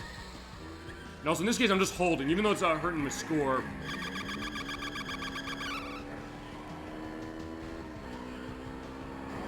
Well, in this case, because you kind of know where the directions are going, so it's not hard to intuit where we're going. Except right, I have to hit left again, crap. In that case, we're going off the dock. And also just know where, okay, know where I start back. I do love the fact this game has checkpoints. As I mentioned, this game is very fair as far as the kind of game it is. If nothing else, I'll say this. What I like about Road Avenger the most is it seems to, without really knowing it, and I didn't hold brake long enough, it seems to break the stereotype of FMV games, or at least in a modern context it does that. When it came out, and also the arcade game, it basically was a game like this, and I think at that point, nobody really knew, would this be the future of gaming? Would this be something that's held up? Would people like it or not? at the time, but also nowadays, do they like it necessarily? That would be kind of the question, I think reflexively, it is something that it could be a great critique of these kind of games if you're, especially if you're not into that kind of perspective of playing. And nothing else, I'll say this, it goes to something I always have asked, I've always said this. When it comes to people saying, hey, I don't like a certain kind of game, or something like that, as far as, like, I don't know, sports game, racing game, fighting game, whatever it might be, I always will think, wait a minute, I'm not going to necessarily say, no, you're wrong to not like a game like that, but also cases where I've seen this enough, but I always want to ask this. Cases of games where they're of a genre or a style you usually don't like, but then there's something about what they do that turns you on to it. And I've had that with myself as far as certain cases. Look, real-time strategy games. I mentioned that last week, saying, not that they don't like real-time strategy games, just a case that the first one I played was Deadlock, which was by Accolade on the PC. I didn't know what I was doing. I hadn't played stuff like Warcraft or StarCraft, and actually to this day I haven't played either one, as far as what they are, the originals at least.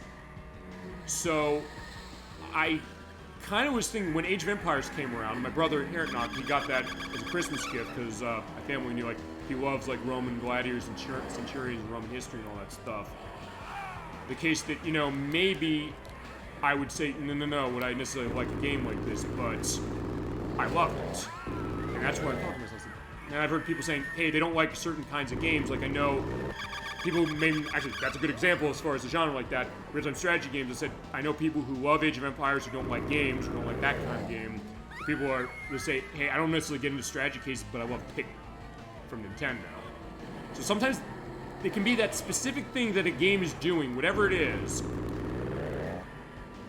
It could be something like this, it could be something else, and go left, right, and turbo off.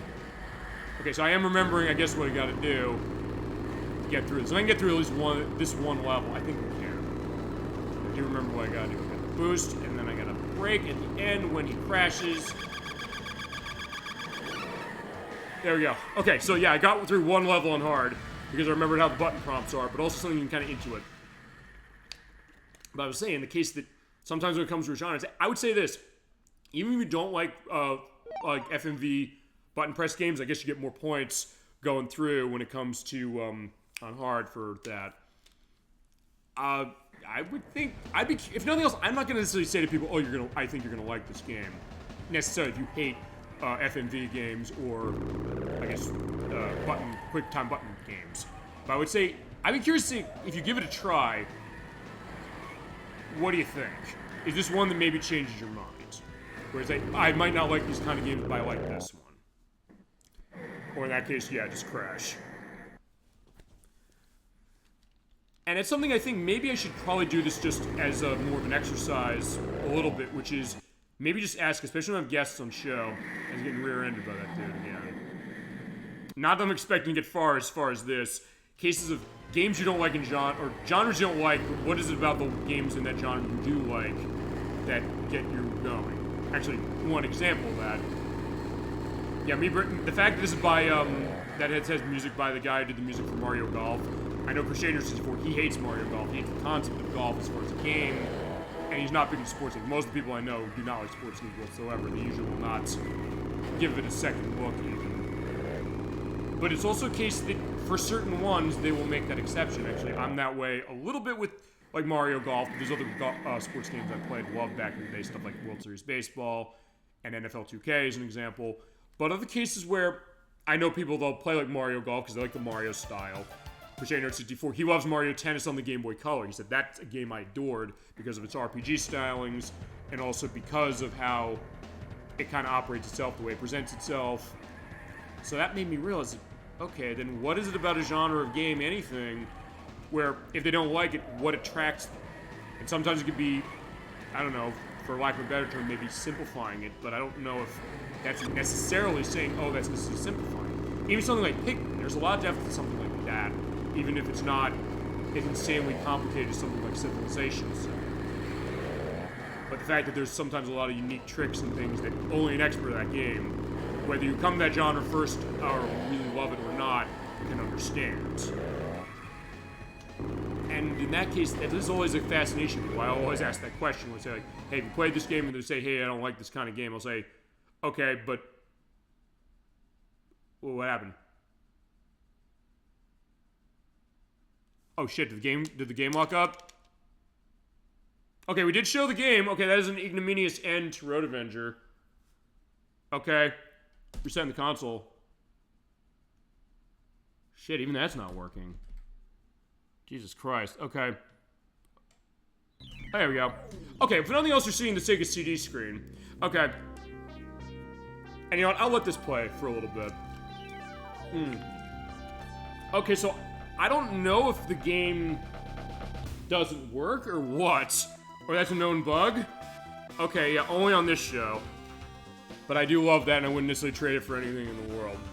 But if nothing else, I get to show this. I've actually not shown this when we've done a Sega CD game, ever. Because usually I put it on the menu that comes into playing it. But I was like, let me just show this. This is also how you know it's the Model 1 Sega CD, because of this music you have. The do-do-do-do-do-do. You get a different piece of music, the do-do-do-do-do for the Model 2. And you get this stuff going on. Look at the Sega CD logo flying. Yeah, welcome to the next level, as they said, for that. Okay, so I'm also, I guess, going to emulate what we showed before. Yeah, you basically put in the disc on the tray, because the front loader, as far as the Sega CD, now it's doing the thing that it did, actually, before I did the view of this for the show. I'm going to put this in as far as the disc again. So, okay, this is what happened when I was doing the test. So I get to show this one way after I've already shown the game off. Yeah, because my front-loading Sega CD, as far as the Model 1, it doesn't always read the discs. So what happened is that it kind of got locked doing that. Okay, I'm going to try and load this once more. But if not, I'll go into a final thought on Road Avenger. And I guess what I'll do is I will also try and load Sol-Feace. Okay, yeah, okay, so there you go, that's how it went. So, okay, that is the end of Road Avenger. Yeah, sorry as far as that happening, but I will say this as far as my final thoughts on this game, or that game, as it was. Despite it crashing, as far as what it was, I don't know why that happened. Any fans of Road Avenger, please, for the love of God, please tell me, whether it's in chat tonight or in our comment section on our YouTube channel for this when I upload this in a couple days. Please tell me, do you know if this game has a known issue with crashing when you're going in the hard mode? Of which, it's worth pointing out, my disc is pretty pristine. The fact that it's as pristine as it is after so long of a release that came out, God, 23 years ago, or 22 years ago in the US. I don't. Yeah, I don't know if anybody does, because nothing I found, sorry, no, don't be sorry, for sure. That's, I guess, the risk you run in when it comes to a game that's not, well, okay, I don't know if it's not well documented, but whatever the case, that aside, my thoughts on Road Avenger, I guess I kind of went over them as we went, but just to reiterate again, I love this game as far as the atmosphere it puts you in, the utter insanity, you mentioned that, Alec, first, and the fact that it does have this kind of internal logic about itself that makes it something you can kind of adjust to, you can kind of get better at. It's something that it's not as unforgiving, like, oh, you press one button, you die. You hold the button down, you can quickly change your button press, like, oh, I'm hitting this wrong, and recover. And it's something that even with the limited continues you have, you can set lives up enough so you have enough chance to go through, and after enough practice and perseverance, you can get through. It looks great as far as what Sega CD is capable of. It is an interesting time capsule to look back on, and honestly, it is one of my favorite FMV kind of games, just because of how it kind of is driving outside the lines a little bit as far as what it's doing. And a unique one as far as our early look at the people who made the Tales of games nowadays, but back as far as Wolf Team, they definitely had something going on as far as the way they did this. And if you have Sega CD, I'd recommend looking for this one. I found a loose disc for this a couple years ago for $30. Complete, I think I've seen like a 80, 90, maybe 100. I might have a better answer when I go to Too Many Games next week, which is also why we're not going to be on next week. So yeah, I'm doing travel next week, Electverse as well too, for the purpose of that.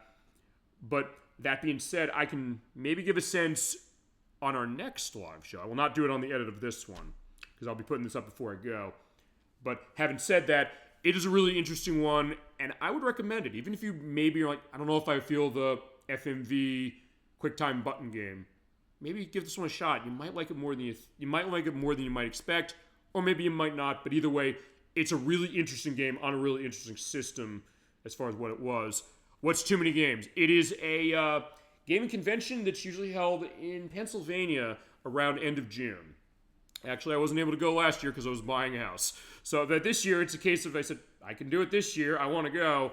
And I've heard my friends have said, hey, this is a great thing to go to. You should go. That's all I need to hear. Let's do it.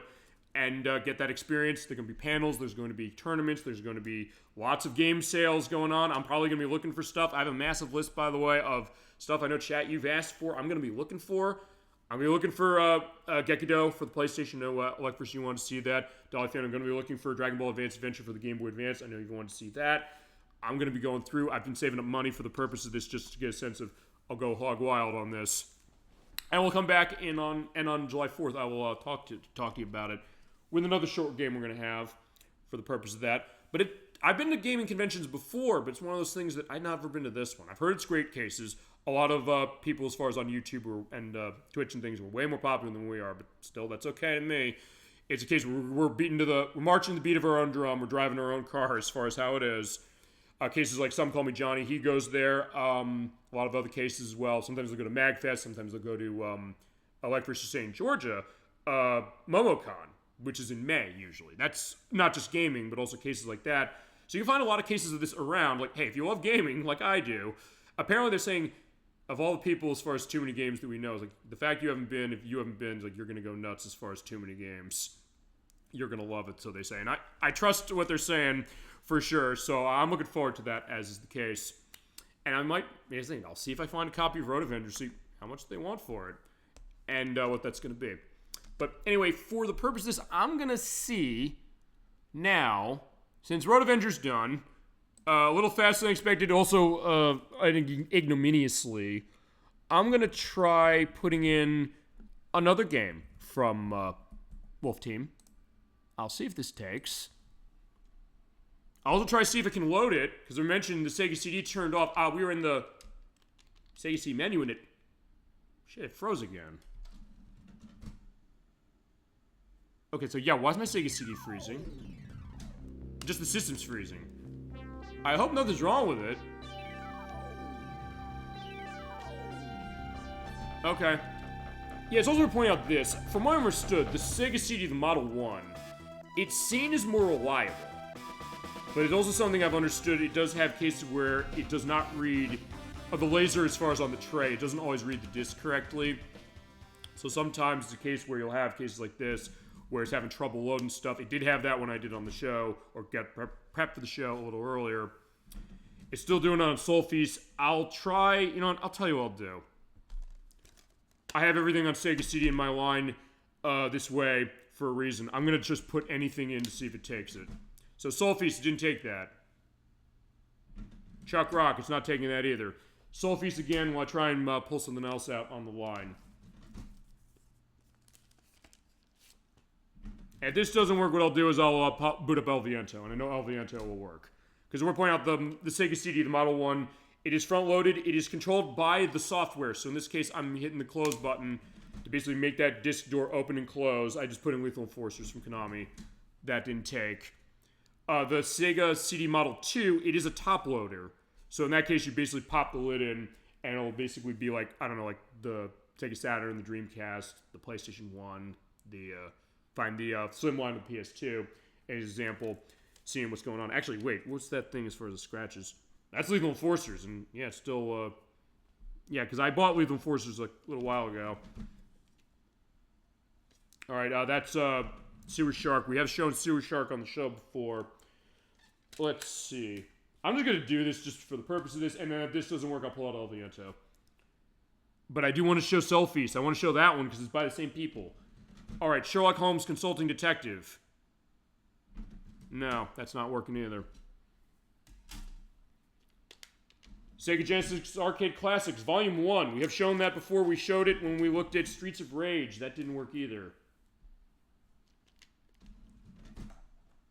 So if nothing else, I'm giving you a sense of like what's the Sega CD looking like as far as stuff. And basically just to give you a sense, and this is also why when I do loads of Sega CD going forward on the show, I'm going to make sure that I have the game loaded basically before to do the show. All right, that's Pitfall of the Mind Adventure, which we have played before on the show. Let's see. Just go down memory lane or cases of games where I want to show these, and we'll be using the Sega CD show it at some point. Okay, next up, NHL 94 from EA. I have that on this system. It's a great version. It's mostly like the Genesis version, and it's not taking that either. Next, what the hell? Let me try and see if I can get Terminator. Yeah, turning it off and turning it back on again for rebooting. Yes, I have done that. In fact, you know what? I can do that. And that's the other thing. Since we are running this way, it's not going to feed cut or turn the show off. So, yeah, because worth pointing out, with the Sega CD, if you have... You're probably wondering this since it's an add-on for Genesis. If you have a cartridge in Genesis, it'll recognize that. If you don't, it'll bring up the Sega CD screen. And then what we'll do is open the tray. In this case, I'm going to try putting in the Terminator. If I can get the Terminator working... No, I can't get the Terminator working. It'd be hilarious if this is how I show off the Terminator. But I'm also not ready to do the Terminator. Alright, next up, a game that I know is very special to Electverse, because actually it's also special to me when it comes to Electverse, because I met Electverse because of this game. Sonic CD. He came in when we did the stream of Sonic CD. As that looked like... that sounded worse, like it was kind of becoming dislodged. Yeah, and it's on the tray. Okay, just want to make sure that's okay as far as that. But he came in when we did that game saying, this is my favorite classic Sonic game as far as the 2D stuff, although he preferred it with the Japanese music. We'll do a second chance with that game with the Japanese music and another version of it. I'll probably use the Origins version for that. Mickey Mania, The Timeless Adventures of Mickey Mouse. We played this on the show before as well. And it is not taking that either.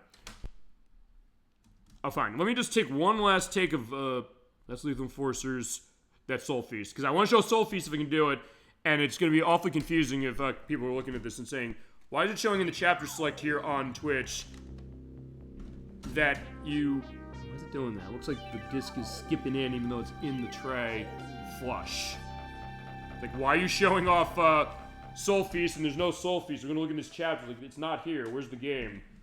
I said, yeah, sorry. I unfortunately can't... I'm trying my damnedest, but as I said, I also did prepare for this. So, in that case... I think I am going to just say, sorry, Sol-Feace, I'm going to show you off another time. By the way, what Sol-Feace is, it is a flight shooting game from Wolf Team. Kind of like R-Type, kind of like Life Force, kind of like Zero Wing or something like that. But, yeah, alas, I could not get it working, so I'll tell you what we're going to do. We're going to turn the console off. I'm going to use the Sega Genesis cartridge slot. I'm going to show a different game. And one I don't have any notes on, so this is going to be a little bit of a totally blind one on my part. Alright, so sorry if you're seeing Sol-Feace in there. It's like, yeah, where's Sol-Feace? Did you play it? Like, yeah, we couldn't. Sorry. Tried. Well, maybe I'll try again later. But in this case, I will show this. I know this will work. In this case, I also have to get a sense of what the audio is going to be like.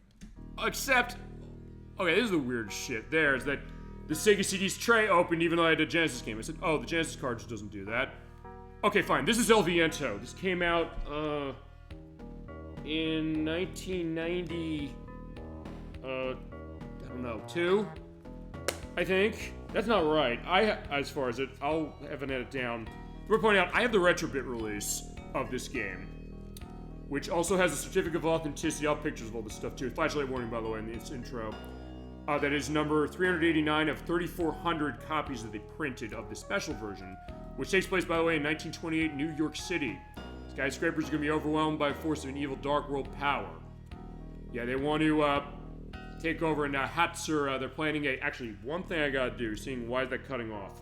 There's a reason for that, and I actually have to take up this. I'm also going to reset this, I'll tell you why. Because I have to switch out. That's going to be going bad as far as the signal. 40p, 1080p, fail. There we go. Because I need to make sure that... I had to overscan Road Avenger because there's this weird thing on the bottom if I don't do that. But for El Viento, I guess I gotta swap it back to be the normal view. But yeah, yeah, so this is a collector's edition as far as the one I got for El Viento. It's not dissimilar to when when Nocturne showed off Mega Man The Wily Wars, which you got a special version of that as well. Now, yeah, basically the plot of this game is there is an evil cult, and they're worshipping Hatsur, the god of the winds, and they want to resurrect him. And the shrine they need is within the Empire State Building. And they talk to Vincent DeMarco, a mob boss, and the founder of the religion is Henry, plotting destruction of mankind by summoning the demon, or fighting the old god. But now we have a young woman named Peru, from Peru, who's, oh no, Restiana. Okay, Vincent DeMarco, kingpin of the mafia group, pulls strings in a conspiracy with religious group for summoning of Hatsur. So yeah, you're seeing this. Chat, I don't know if you've ever played El Viento. I bought this because, as I mentioned, I knew this from Nick Arcade. I always was curious about this game. It's kind of a 2D platforming game. An evil lord is descending on the Empire State Building, a towering structure, and a landmark in New York City. I was kind of reading off of the new manual they gave for the purpose of this. But the only person who can save him is, a young girl comes to smash with terrible ambition. That is going to be us. That is, Annette. So there you go. The anime flair, kind of a little bit of a take, or a taste of what they would be doing with the Tales of games later. Yeah, she's got a blood relation with Hatsur. She's going to confront the religious group, though, and take them down. So that's going to be us. Yeah, why do you stand in our way, Annette? Aren't we of the same blood? Yeah, this is, one of the other followers, the one we saw earlier. You're supposed to be on our side. He's like, yeah, sorry, can't do that. I gotta take him down. Yeah, you and I are human beings. Yeah, I also love this, the fact that they have like, these anime cinematics there, and the fact they have like the mouths moving to the dialogue. So yeah, we're in 1928 New York. This is a period piece. And yeah, this is El Viento. Yeah, from Retrobit, who licensed this one, and Edia Corporation. But as I mentioned, this was published by Renovation as well. It was developed by Wolf Team, who made Road Avenger that we just saw, and it is it also has music by Motoi Sakuraba. Does it? Yeah, it does. I knew I took that down. I only know this because of Nick Arcade, but I was like, let me see what this is like. And also at some point I do want to do, I guess, a show not similar to how the Retro Pals did, which they said will show off a bunch of games that were featured on that, real games, in their video challenge section, and say, can you defeat the Experts Challenge? I should probably just have that anytime I throw a party. When I throw my Raging Kegger for my for the Super Bowl Game Saturday studio, which I still have not done. But that being said, your controls here are completely customizable. I'm going to do for my shot on the B button, magic on A button, and jump on C. Let's get this started. Okay, it does look a little washed out, sort of, as far as how the graphics look, and it is early. As far as, but in this case, just moving around left and right. It's a nice parallax scrolling going on, but we're in gangster time, so yeah, in that case, just throw your boomerang out.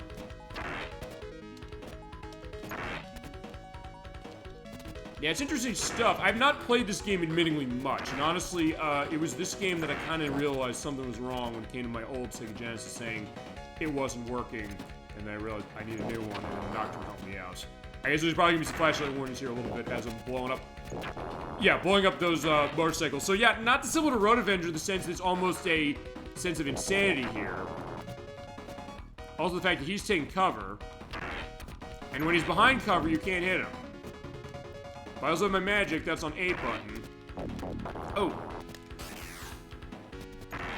Yeah, I think I'm just throwing, like, the bolt out. I should probably pull the instruction manual out, but, yeah, I'm busy playing, I guess, for this. Yeah, it's unique. It's kind of like a left-to-right run and shoot, I guess, kind of game. So it's kind of a shooter. It's kind of a platforming game. He also has nice stuff with the animation. You're seeing her running there, and she kind of, like, does a twirl around. So yeah, they did give extra frames of animations for that. But yeah, those guys are throwing chairs out of their house. I can just knock them out of the house. Look at that. Ouch. I also don't know what the Experts Challenge in this game is from Nick Arcade. We have to do something weird in 30 seconds, perhaps. Or just get a high score. And fine, we talked that show enough before on this show, on our show, I should say. And as far as games I have that were featured on, let me think about that. Actually, I also know one other thing. I mentioned St. Asperdine. He loves Nick Arcade as well. I think he does do his own streaming. At least I think he does. He's actually part of Retro Pals' chat every so often, I see. He did have a dream of his in life. I still don't know if he's ever fulfilled this, which was he wanted to get actual physical versions of every game that was featured on Nick Arcade. But some of that stuff costs a lot of money, particularly the stuff that's on the Neo Geo systems. There's a lot of stuff from that was featured, stuff like Robo Army, Alpha Mission 2, King of the Monsters, I think what was another one of theirs? Ghost Pilots. Yeah, because I have Ghost Pilots. I bought that on Switch as soon as I found out that was there.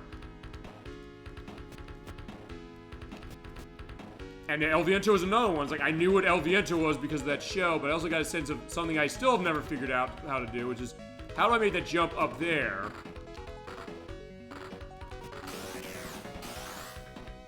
Oh, I have the charge, so I can basically hold this around and throw it out, but I have nothing to throw it at. So you can't hold the A button to get the charge going on this, but I can't get up there. And mainly whenever I played this game, I get stuck at that one part of the game. There are probably experts of El Viento out there going to say, like, yeah, you need to do this, which is fair enough.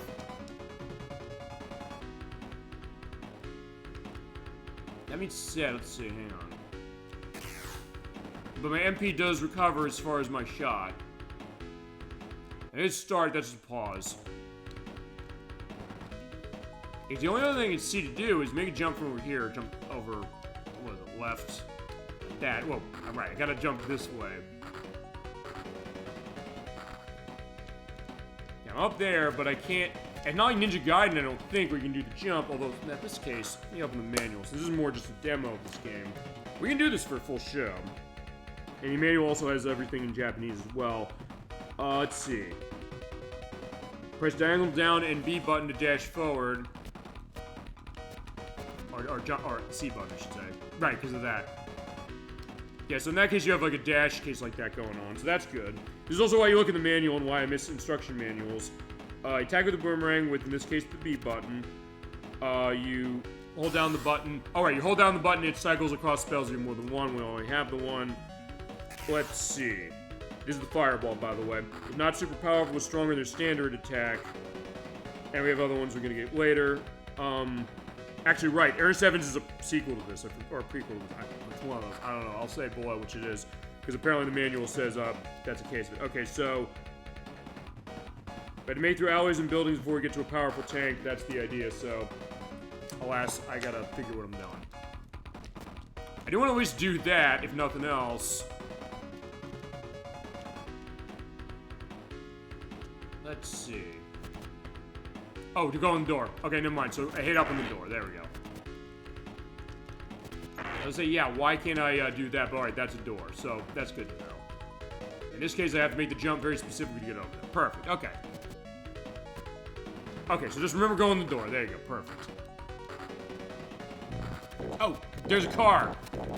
Yeah, gangsters and they have enemy health. Okay, whoa. And a lot of slowdown. Even though the Genesis was known for its faster processor speed, this game did have a lot of slowdown in places too. But then again, yeah, look at the car going down that way and all the enemies on screen. But still, yeah, it's actually it's not similar to something like Dallas, honestly. That being said, I'm gonna kill him. I'll do Mike pull just because I want to be safe. Okay, there we go. I just want to be safe as far as making sure this doesn't have issues with itself. Fine, let's do the charge up with the fireball. Oh, right, okay, so I knock him off. And there it goes, okay.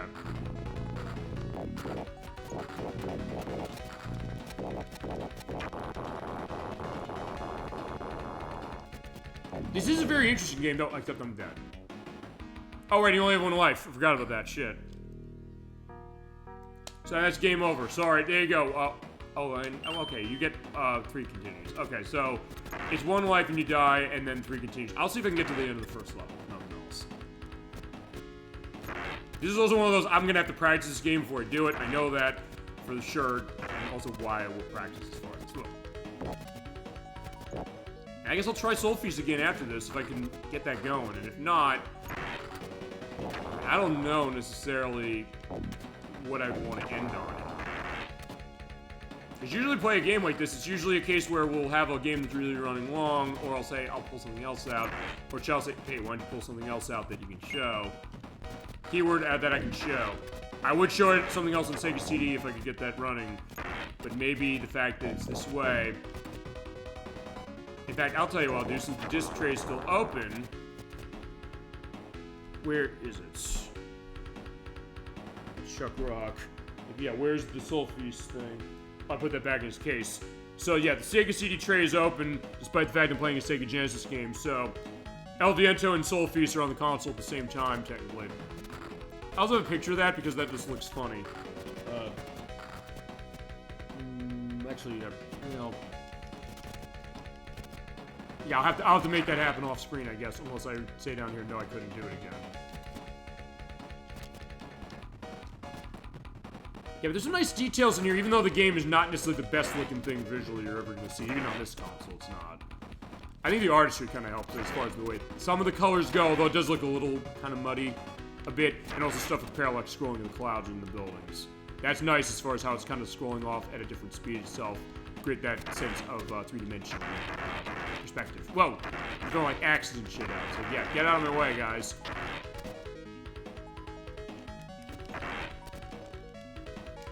But it does control well, and it is a pretty fun game, but also one that's not gonna cut you slack. And also, I'll tell you, when I always say that thing as far as, you know, the fact that it's the people who made the Tales of games later for this, because I just find that fascinating. In the case that I've always asked this question, saying, when it comes to famous companies, what did they do before, like a major release of something? And then I learned, like, wait, they made this. And they made Road Avenger. It's a fascination to me, and I always do like the idea of understanding where a company comes from, and what can you see in some of their earlier work that might give a hint of things they would do in their later work, and vice versa. Or maybe thoughts of, if they're still around, to think, what is their next project going to be? Where would they mine past ideas for new inspiration, or something like that, perhaps. As far as how this team is now, because of the Tales of perspective themselves, because that's all they make now. But then again, those games are massive undertakings, so I completely get that. I guess their next case would be what they said about a few weeks ago, which is this summer they're going to have their Tales of Day, which is like a national holiday in Japan, because that franchise is huge over there. It's pretty big here, and growing. But especially over there, it's like a national holiday. It's like when they have a new release of like a Dragon Quest game or a Final Fantasy game, something like that. But they say they're going to announce the next remake of a classic Tales game, because they've been in the business of remaking older ones. Because you have a tank. And what I hit him with.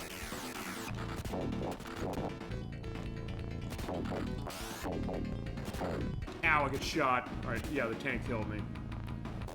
Also, I see this, which is if I get game over, do I have a chance to continue right from there? No, we're going back to the start, so I'll keep doing that. I'll go to look at my game over, and I think that'll be the end of this. I'll see what I'm going to do as far as something last before we end the show for tonight. Ouch. Yeah, they said they're going to be doing a new remake of another Tales of game, particularly an older one that maybe isn't either not modern available or something. It depends on what that tends to be. And so far they've been spotty with it, because they remade Tales of Symphonia for... They did Tales of Symphonia Remastered, which is on all the systems and the PC. It was a broken mess. It was horrible, to the point where they actually made a public apology saying, we're sorry to release this. And I guess they sort of kind of fixed it, but not really. And in that case, when it comes to that game, they've remade that game so much, to the point where I know Nocturne has a disdain about the game itself, compared to later games. Which I think is maybe a little irrational from her as far as how angry she gets. She's kind of hit it a little bit from the show, because I told her, like, yeah, you kind of hide that because there's some perspectives of that I've not been comfortable with when she's gone into that. And some of the people who have been connected with that she knows in that respect. But that being said, the case where they keep remaking this game, they did it for PS3, they did it on PS2 in Japan, they did PC, and then they did that other one, but they keep making it worse and worse and worse, because every time they port it, apparently they don't have the source code of the GameCube version anymore, which runs at 60 frames per second. They ported the PS2 version and ran at 30, and had extra content that was unique to Japan. And we got it in 2010, maybe, on the PS3. And then it did have the extra content, but it ran at 30 frames per second. And then they did the new version, they based off of that, but it also was broken as far as a lot of bugs and glitches with itself. And they apologized. I guess they fixed certain things with it, but when we played that game for the show, we played it on the GameCube, just to indicate that, because they have it on that. And then they redid Tales of Grace's F, which was on PlayStation 3 originally. And it was, I believe, in Japan on the Wii. We didn't get that here. And there's actually a lot of games in that franchise we have not gotten here, which we're pointing out. So I don't know, maybe they'll redo one of those, maybe that we didn't get, maybe translate that for the first time, or they'll do something like Tales of Grace's F, which I've seen that run. That game actually runs really well, even on the Switch as well. There was a question that game was a disaster and everything, as far as the Symphonia port, but the Tales of Grace's ran well on every console I saw. So in that case, they're maybe stepping in the right direction. They basically learned saying, okay, we screwed up the first time. They're going to take ownership of that and say, we're going to do it right next time. Which I do like seeing that. And then seeing, well, what are they going to do next to, you know, get that going. People, I think, are wondering they might be doing Tales of the Abyss again, although that has been remade on 3DS. It was on PS2 originally. But I don't know if maybe they'll pull something else out. Let's get some health over here. And let's go fight the tank again. I'll try and see if I can't beat this thing, or... No.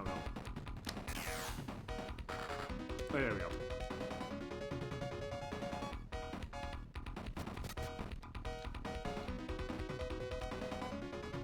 Yeah, we'll see what they do with that, and that's usually what they do. They don't go back to stuff like this. And actually, I don't think they have, like, the... Yeah, they don't have a license. I know, I think... I'm trying to remember if it's... I think it was Sunsoft with the license to, not this, to, Sol-Feace.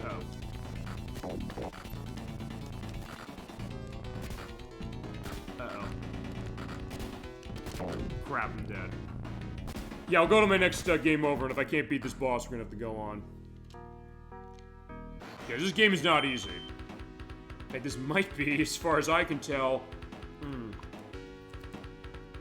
the hardest game of theirs that I've played. Although I've said of other stuff they've made that I have not played. I haven't played Ernest Evans. I haven't played, what else they make? I have the notes. I can just have that. I can just refer to the notes. As far as other games they developed. I have played Granada, because I have Granada on the, Sega Genesis Mini 2. I have played that. That game's awesome. I really like that. They made... I didn't play Revenge of the Ninja. That's an FMV game like Road Avenger is. They did the Sega CD version of Time Gal as well. That was another one like that. Cobra Command is another game like that. Argus Odyssey. I've heard a lot about Argus Odyssey and Sega Genesis. I've never played that. And Sol-Feace I played, as far as what that is. That's pretty hard, although that's one where I think you get lives. Whereas in this one you don't. And as far as the Tales of games, I don't know how hard those games tend to get.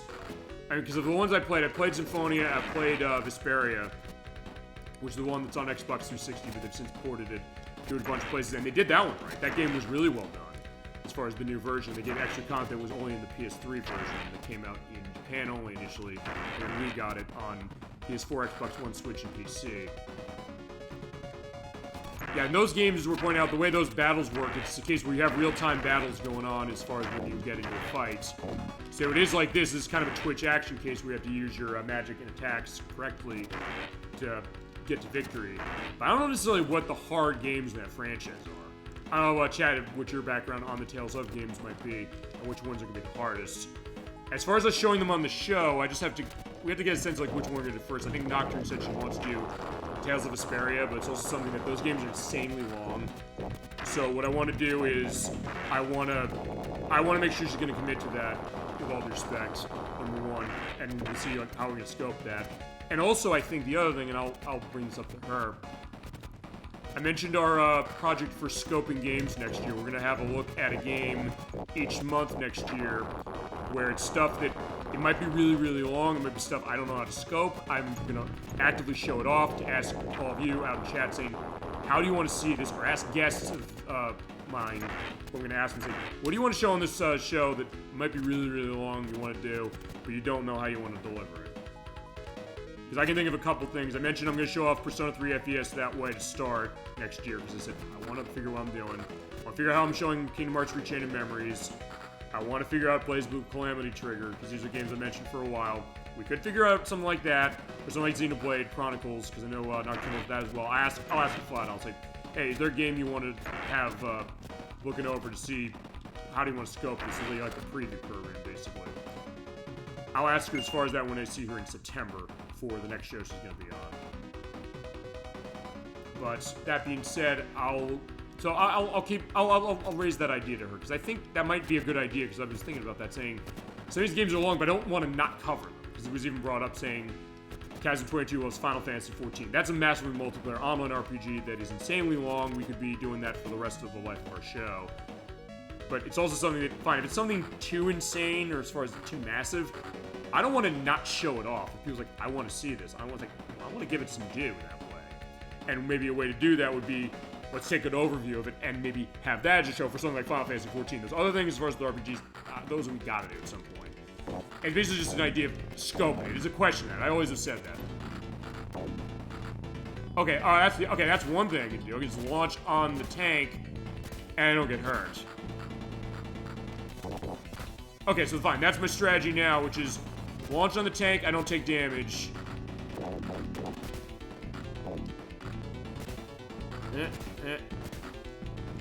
Actually, wait a second. Let me see something here.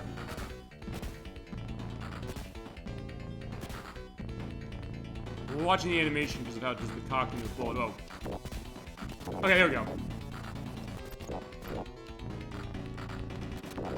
Actually, that's the other thing. I can do that. I can do what I said, but pay attention to when that trigger goes down or cocks the bullet. And there we go. Oh, we got another form. Come on, get him. Yeah, Flashlight Warrior's probably here as well. Oh. Oh no! Oh no! I'm dead. Crap. Okay, so I did have a strategy. So I'm picking something up. Hold on, what's my last... As my last continue. And for some reason that's all on screen. Okay. Alright, that's a preview on El Viento. I'm gonna try again on Sol-Feace.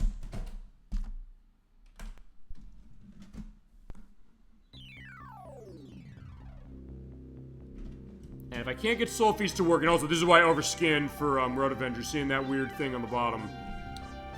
I can overskin again to avoid that, or try to. I'm gonna try this once more, and if not... Let me think about something. What would be a good case to go alongside this? Or I just say I'm gonna end the program, but yeah, it seems kind of anticlimactic. And we're only going for like 2 hours.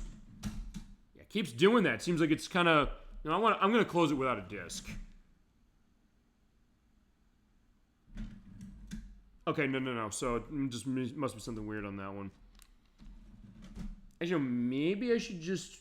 We're going to show that next week. I don't want to necessarily do that. Okay, let me think about what's going to theme well with this. If I can't get anything on Sega CD running to show this as an extra, and I can't get Sol-Feace. If I could show Sol-Feace, I'd show that. Yeah, it seems like it's also kind of doing a jump up when I do this. Okay, you know what? I'll tell you what I'm going to do. I think I might want to overscan this one too, maybe. Let me think about this. Because, yeah, we showed Road Avenger, we showed El Viento. I'm trying to think of something in this line that kind of goes with what we have. That's a little something extra, something unique. Well, okay, I'll tell you what I'll show. I have another Retrobit release. I'll do that one. I'll show the other one I got. Let's pull this off my shelf. This is consider this also Dollyfin me giving you a little bit of a something for this before we get to that Tiger Heli collection you wanted to see. I'll tell you what we're gonna do. I got a game for Toe Plan. We actually have not shown them yet on this show, so you know what? I'm gonna tell you. We're gonna show it. Okay. Yeah, if you're thinking Genesis, and we didn't even get this game in the US, I'll tell you what we're gonna do. We talked Toe Plan on the show. I've said, quote, Toe Plan is a company we've not talked about enough on this show. We're gonna talk about them now. I'm gonna preview probably their most famous game, even more than Tiger Heli, more than Hellfire, more than even the stuff that's by ex-members of them we showed for Title Legends 2 a couple weeks ago. I'm going to show you Zero Wing. This is actually its only US release via the... It does the thing with the disc tray again.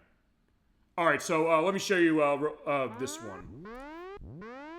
Yeah, this is taking place in 2101, which war was beginning with its hilarious translation. Flashlight warnings for sure. What happened? I'll turn this down a little bit.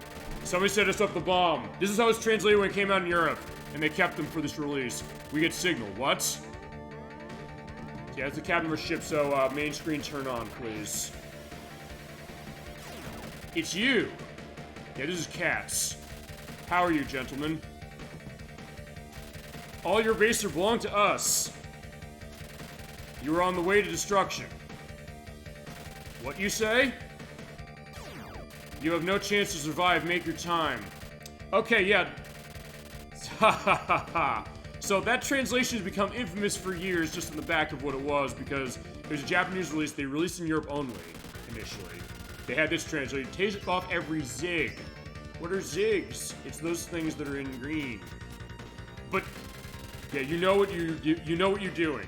So this hilarious translation, put that aside. Try, please, because this is the name of our ship, by the way. For great justice. So this has been memed to death as far as this game, but... And Flashlight Warnings are going to be really strong on this. I will indicate that way. Put that aside for a second. Put that translation. This game came out in 1991 for the Mega Drive in Japan and Europe. The US did not get this until 2020, when we got this retro bit release. It's also available on the Nintendo Switch Online plus expansion pack, which is now known the Nintendo Classic side of the Sega Genesis. You can play this flight shooting game as shoot 'em up from Toaplan. Put aside the translation I showed you, which is hilarious as hell. Then you play the game, you realize the game is terrific. Why is this game has a reputation if not for the comedic value, which was only because of the way they translated for its initial English way. It's because of how it plays. And I'm going to show you how it plays a little bit.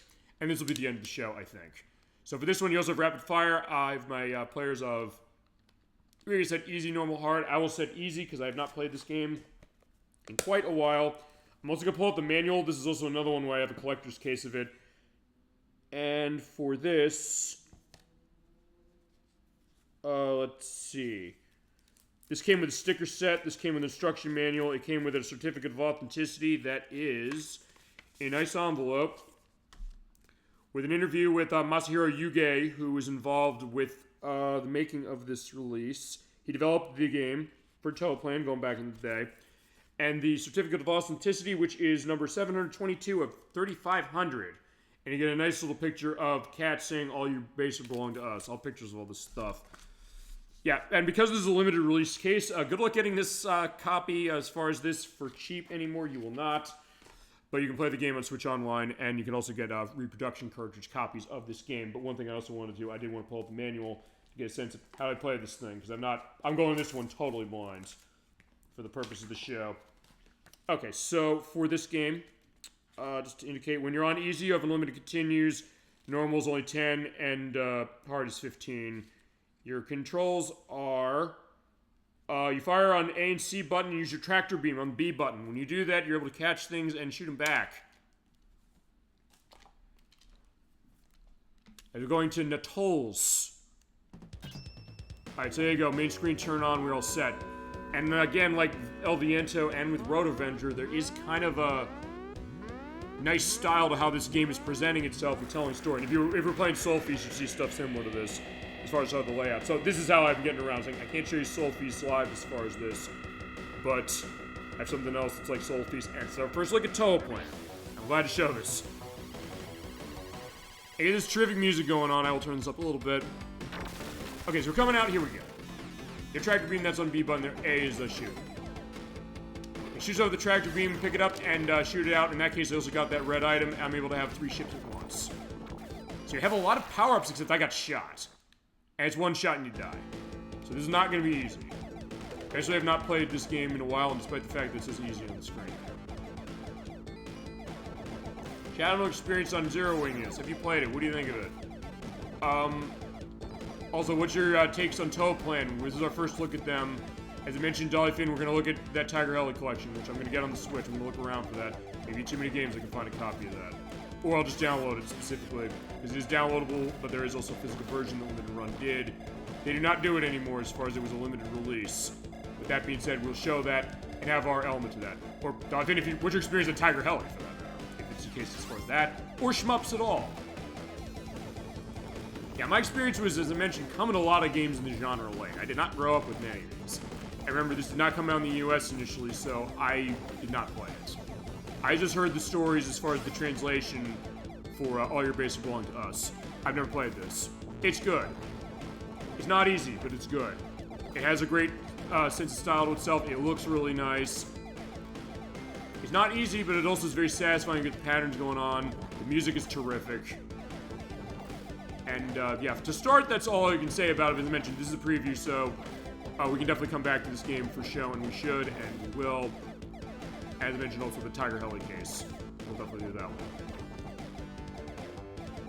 But it's been interesting, I'll say this, and this goes, I guess, with Road Avenger a little bit, and also with Viento, which are these games that I'd heard the stories of, maybe hearing the legend of them growing up, or years later in my life. And then getting a sense of, okay, what is it like to play some of these games that maybe passed me by? Either because I didn't have the console, it didn't release here, it cost a lot of money, or I just totally slept on or something. Or maybe it's a genre that I didn't really touch for a long time. A distraction from real life. I mean, that can be part of it, yes. And these games definitely do that very well. That's what I think every game does well. I mean, in a way, you could say that about most games to a certain extent, as far as distraction from real life. A little, although I guess it also depends on what that might be, as far as what's distracting from, what you want distracting from, what that might be your idea of necessarily. And also, what kind of game do you want to play for that distraction? Because I guess if nothing else, I'll say this, these three games, they are all of a different gameplay style, the three we've shown tonight. Because, as I mentioned, something like, what was it, Road Avenger, we played, something like, ouch. Okay, if you also suck in the, what is it, suck the tractor beam in, you get that set. Yeah, well, I guess especially hearing that tonight, basically about news as far as Iran. No, I get that. As far as the like real case of real world events and things like that. And some games might be, whether intentionally or not, or sometimes they mean to, sometimes they don't. Kind of reflect something like that. Like Spec Ops: The Line, speaking of something like that, we're saying like, hey, talking about a concept of military conflict, war, things like that, where that's what they're about. But in other cases like this, where we have one game that's a driving game, that being Road Avenger, saying you're doing a drive that way. You have another game like, Viento, it's like a 2D platforming shooting game, kind of, sort of. Ouch. Keep dying. And then this one is a flight shooter. And we bombed Iran a little while ago. No, I get that for sure. I mean, I don't know if this is necessarily taken away from that in the sense that, hey, we're flying around, like, dropping stuff, or, in this case, tractor beaming. So scary, so I need a distraction. Well, I mean, hey, if there's nothing else, that kind of goes to the idea of what the show goes to. And when it comes to stuff like that, we talk about it when it makes sense as far as game, and when you mention it. But also, in this case, sometimes that's the idea as well, as we go along. So, I get that as well. Okay, the other thing to go into the tractor beam is I'm realizing, when you use that on an enemy that's heavy, you get weighed down. Like, I want to try that again. Yes, it actually pulls you down as you go, so you actually have to kind of fight against it. So there's kind of a physics engine here when it comes to doing that. So some unique stuff when it comes to how this game really operates. But also in this case, these enemies, they're going to launch upwards. And also, in this case, my hitbox here, as we're pointing out, when I have the three ships out like that, it's the one in the center.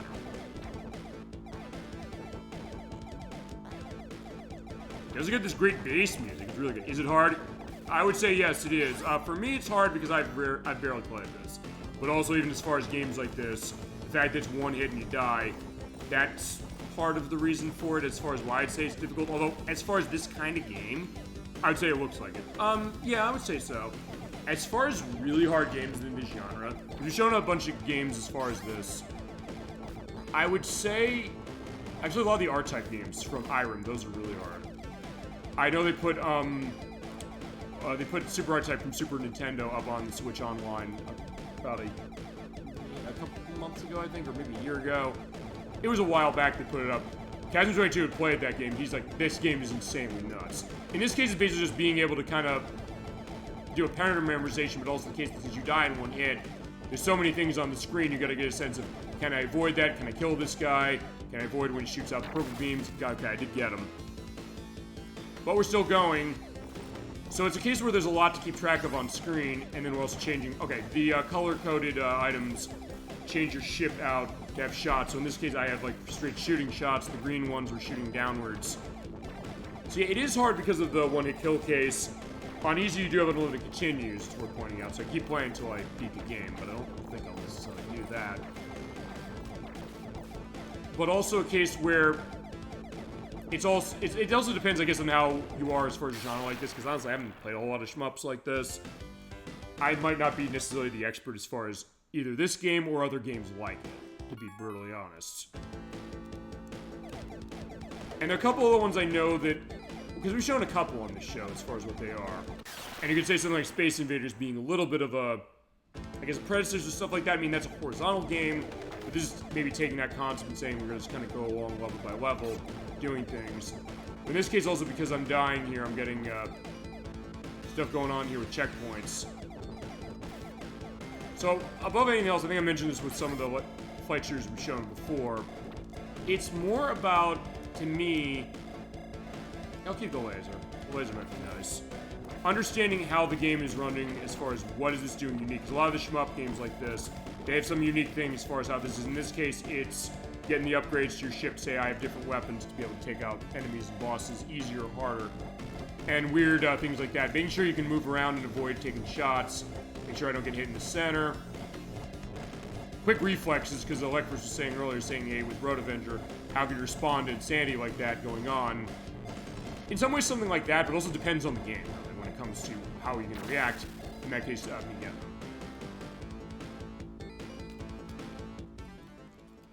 Okay, so there's Legris. I'll go to my next game over, I think. But also, in this case, using the tractor beam thing, which honestly I'm not using that much. And that's something unique as far as being able to do that. And we've shown Gradius on the show from Konami. That's another one where you adjust to how that game goes, because you get pickups on that, and you can choose which ones to upgrade and when. But in this case, I don't know. Okay, I won't necessarily just go to my next game over. I'll just, I'll keep playing a little bit more, see where we go.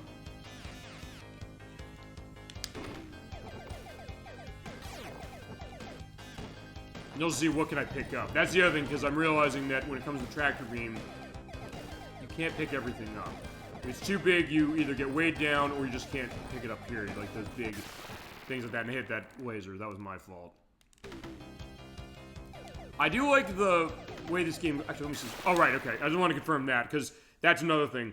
When it comes to games like this, some games, if you crash into like the environment or something like that, you won't die. This game, you will. Anybody who's ever played Silver Surfer on NES will tell you that. But even then, that game is maybe too difficult as far as how it is, just because of how that game's design runs, and also that you can't see the bullets easily. This one, at least, you can see the bullets pretty easy, but it's also a case of making sure that you're not in the way when those go off, and when they come towards you. Which makes it sound easier than it really is. I don't know what, Adolfin, also, since you mentioned this, what your experience with flight shooters are, or what games you played of these, or styles like this. You said you haven't played this one.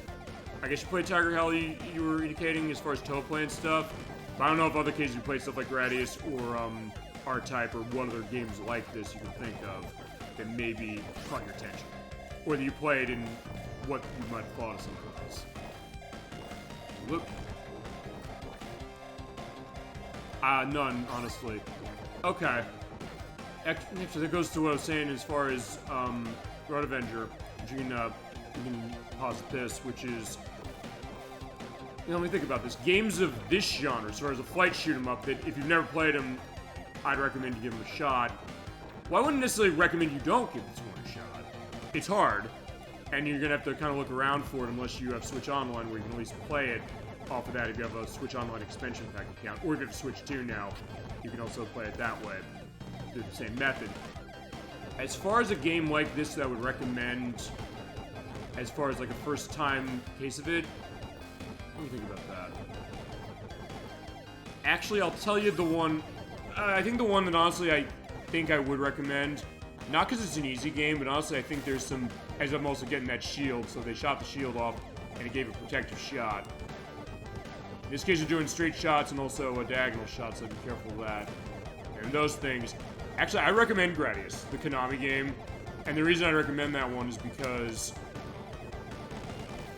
I was showing Crusader 64, the Game Boy one that came out on Switch Online about a month ago at this juncture. It's a game where you have pickups like this, and in the case of that game, what happens is... And I can't use the tractor beam on those.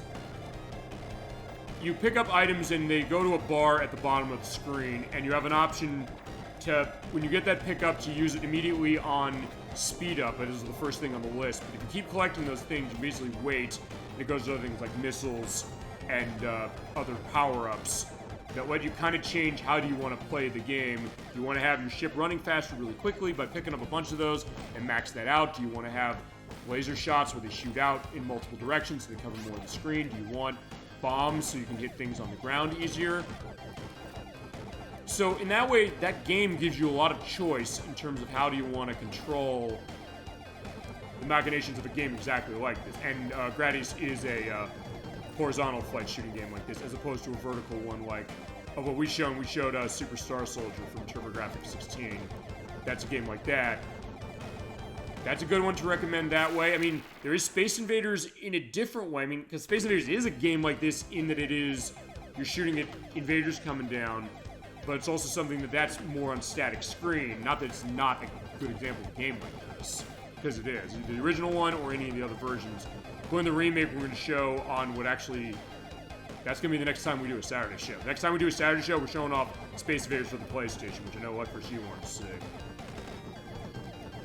And that would kind of fit as far as something like that. That would actually be a pretty good one, too, of what I played of it, because it does give you a lot of variety of what it plays like with the extra things it adds over the original arcade version. It has the original arcade version unlockable in it, so if you want to play that version as well, it's there, but also stuff with power-ups, stuff with music, is like as you mentioned, and I've noticed as I've been practicing that game.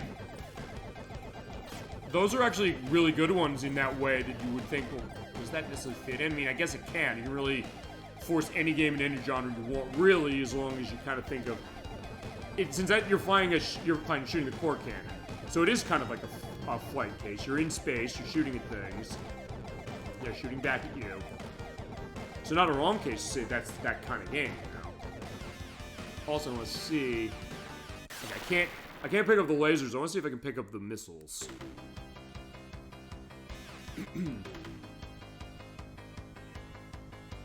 Yeah, but those are pretty good choices as far as that kind of a game.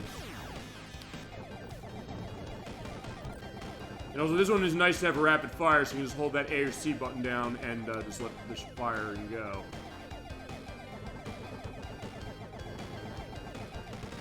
Okay, no, I can't. So you can't reflect the missiles. I thought, oh, this would be a game like, I'm trying to think of what a game is. You reflect the missiles. Or you pick up the missiles and shoot them back. Actually, I think we had stuff in Title Engines 2 we showed off. Even stuff as far as like arcadey games like this, where, especially if you have free play, as far as on easy mode like this, you just keep playing and playing and playing until you eventually beat it. So that'd be a good case of something like that, too. And even something like this, as far as the toe plant stuff, this is a pretty good one as far as getting settled in. There's also, I believe, there's a toe plant collection coming out that does have this game in it. I forgot to mention that. So in that case, that's the other way you'll get it. It's coming out on PS5, Switch, I think it's digital on the Xbox systems, I believe, and on the PC.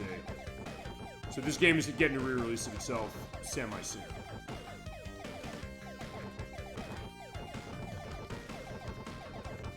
And that's the other thing I think, as far as a lot of these classic game compilations, I always mention those, just because it lets me play games that maybe I missed, and actually,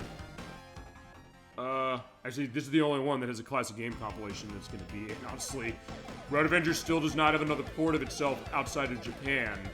I mean, you can port the Sega Saturn game, perhaps. It'd be the easiest one as far as showing that version here for it. We did show Sega CD. I think that maybe is going to be enough unless they release it elsewhere. Ow. El Viento has this cartridge release, but outside of that, or this new cartridge release, but outside of that, that's about it. And this one, as I mentioned, Switch Online has it, and there's a Toe Plan shooting collection. I'll have the name down below of what the name of that collection is, because I don't know off the top of my head exactly what it's called. I think what I'm going to do is I'm going to basically go to the next game over. I think in that case, I'll try, I'll try Sol-Feace once more just because I don't want to give up if I don't have to, and then I'll put in something to have some music to talk over because... Well, actually, you know what? I'll tell you what I'll do. I'll put in the game we're going to be doing for our next live show. I'll just let it go on the attract, and I'll show, like, hey, this is what we're going to look at in about 2 weeks.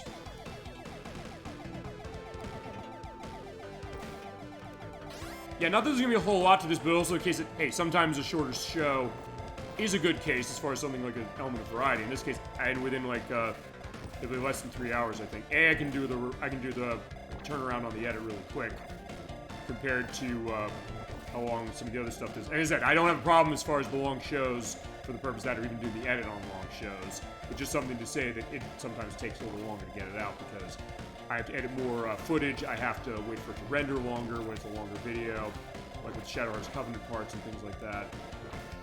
And just really prepare for it above anything else. I mean, I knew that Road Avenger was not going to be that long, but I didn't know this, and that's why I said to myself, I'll probably put in Sol-Feace if I can. I'll try once more on Sol-Feace, and then if I can't, we'll send the show.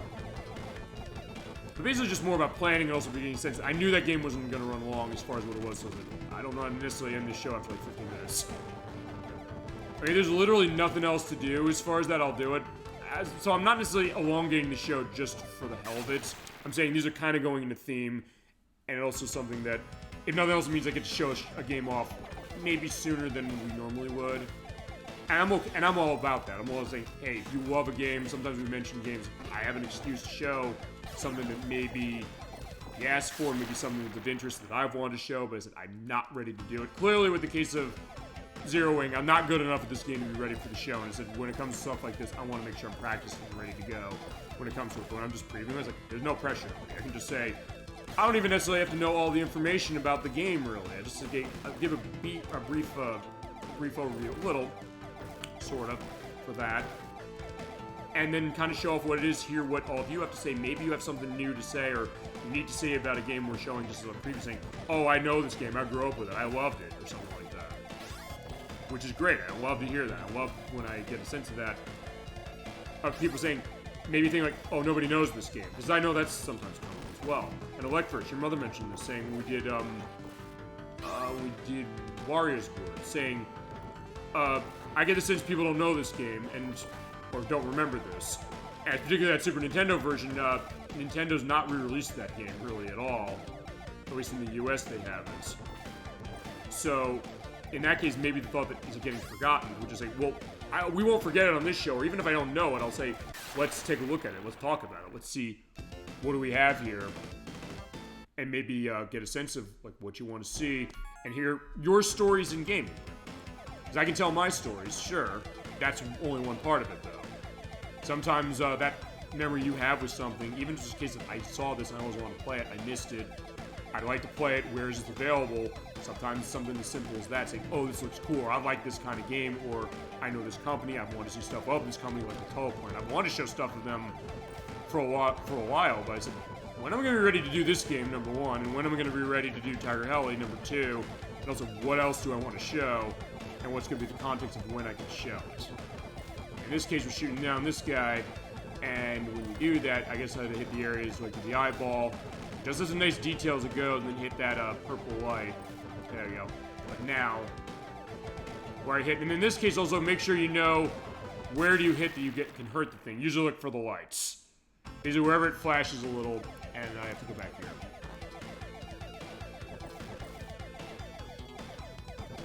So seeing what this game is doing as far as how it looks, and I guess its style within genre, which I do like.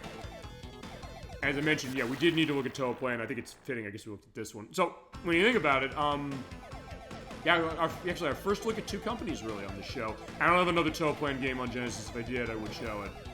But our first looks at Wolf Team, that also being the team of Namco that does Tales of now, and then Toplan. So, okay, so what were they doing in Toplan as a company? I mentioned them when we did Title Legends 2 a few weeks ago. Actually, no, I don't know if I mentioned them. They went out of business, I think, in 1994. No, I didn't. I was looking up notes for something else, and I realized they went out of business in 1994, but they did have cases where some of their stuff was either ported a bunch of places, or the ownership went around, or people were working at the company, went to other companies and did other things. Okay, no, I remember what I mentioned with the Title Legends 2. I mentioned that some of the games that were in that are by people who then would form Toplan, and then they would kind of do their own thing. So they kind of started with one company and then wound up with their own company and then maybe someone else. Same case as Wolf Team as well. Yeah, I don't know if I'm going to get through this as it is, but I'll see what I can do. I'll try the boss one more time, and if I can't do it, that's my last life, and I think at that point, that should probably be the end of the show. Well, alright, I'm going to try Sol-Feace again, and then if that doesn't work, that'll be the end of the show. If I get Sol-Feace to work, I will show it, but if I can't, I'm going to say no. I'll cut my losses, and we will show it another time. And next time we come back to Sega CD, what do you think about that? I'd like to show the Terminator. I really would like to show that. Okay, I got him. I have my whole library of Sega CD stuff out. Okay, that's game over. Yeah, next time we come back to Sega CD, what do you think about this? I would like to show off NHL 94, but I do want to show the Terminator. I really want to show that. But in the Terminator's case, just to go into that, I do want to look that one over a little, because with the Terminator, I'm a little concerned. I'm going to turn this off before the flashing lights go on. I'll try Sol-Feace once more. If I can't get Sol-Feace in, I'll put in the game we're playing in a couple weeks, just to give a sense of what we're looking at. Oh, no. Okay. Actually, yeah. You know what, and I won't tag that one. If you're saying, if they're wondering why Zero Wing is on the screen, I'm showing this, I don't care. Because maybe I do care a little. Also, I'm going to overscan this briefly as far as my settings. I'm using the RetroSync 5X, of course. God, I love this thing. There you go, overscan it. Just so that thing on the bottom of the screen is not showing. Yeah, next time we come back to some of the Sega CD, I would like to show off the Terminator. I would really like to, but I have to do content questions on that. I have to look that over because that does have the Terminator theme in it. And also at that point, yeah, we're not going to be able to do that this year. Although I also do want to get that Terminator 2 No Fate, that new, oh, there you go, got it. Okay, we got it, never mind, we're showing Sol-Feace, awesome. So, and then I'll just end on Sol-Feace, I'll keep Sol-Feace up. Alright, thank God I got it. I just had to complain enough. Again, I just had to threaten saying I'm going to put the game we're showing in next week for this. Okay, finally. So two things on Sol-Feace in this. The first case was a fucking lie. So at this place, what's up? Oh, no, I don't want to do that. I want to start the program. No. Alright, program. No. This is if you're doing CD stuff. I want to do the CD-ROM. There we go. Got it. Finally. Okay, this is Sol-Feace. This came out at the launch of the Sega CD in 1991 in Japan, that being on December 12th, 1991, and we got it at the launch of the system in 1992, that being on October 15th. Game creative staff. Wolf Team. Yeah, this is by Wolf Team, and this was bundled with the system, and the version of the system I got, it did come with the bundled version of this game. Which I mentioned is a Sega Genesis port called Sol-Feace. Don't know what to change the name. Like with Zero Wing, it is kind of a fight game, although it's definitely translated better. In the distant future, oh, and it's fully voiced. Approximately 300 solar systems, including our own, are under the domination of a computer life form, the GCS-WT. Having been under the cruel control of the GCS-WT for centuries, the humans unite and plan to end the oppressive control of this machine. Unfortunately, the human underground movement is detected by the Interplanetary Security Force of the GCS-WT before the overthrow can begin. The humans are branded as an unnecessary and dangerous race, resulting in their their systematic genocide. But the movement had not completely died. Edwin Feace, a scientist from the 5th planet in the Altair solar system, managed to penetrate the security code of the GCS-WT and destroy the data in the databank.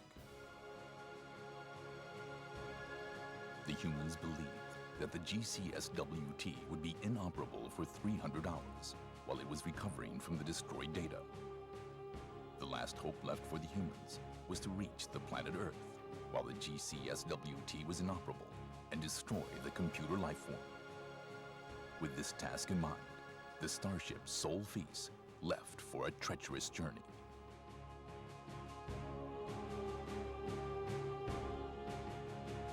Okay, so yeah, that is the story. I did mute on that, just for the purpose of this. Mostly because I wanted to adjust the audio on what this is going to be. Okay, yeah, I don't know if Chad, have you ever played this one? It definitely has an anime flair the same way that Viento and the other one did, Road Avenger. Definitely showing off those FMV cinematics going on, or the styles of how this is looking. It does look really, really nice.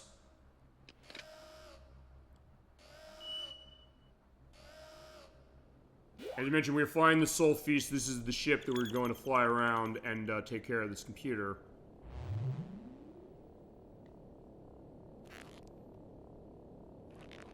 So yeah, the little animation stuff here. So it's kind of like an in-between of the FMV stuff that Road Avenger had. And actually, it's not similar to something like Snatcher, where it is kind of the in-engine animation they kind of do. We could be in for a battle with the Star Garrison at 5 locations on our way to Earth. Be on the lookout when we're near Sirius, the weapons plant on the outer rim of Sirius, the artificial sun, the Pluto base, and Jupiter.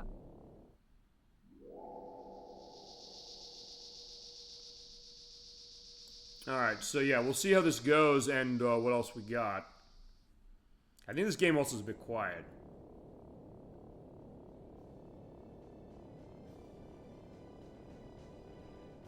There's our crew.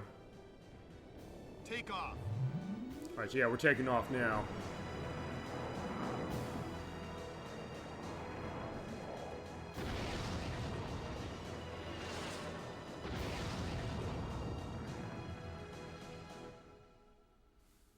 Okay, so yeah, we're going to be able to play this game. It is a little bit of a semi-long intro, but not completely. Okay, there we go. So with this, you can do speed. You can set your speed to normal, middle, or high. Difficulty of normal or mania. I'll do normal. And there we go.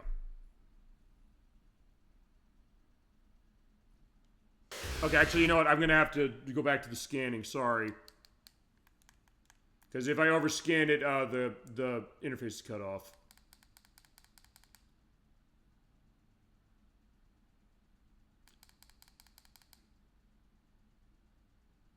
And you're wondering why the signal's going out, it's because my TV does not support some of the signals that go with, well, I have to change that.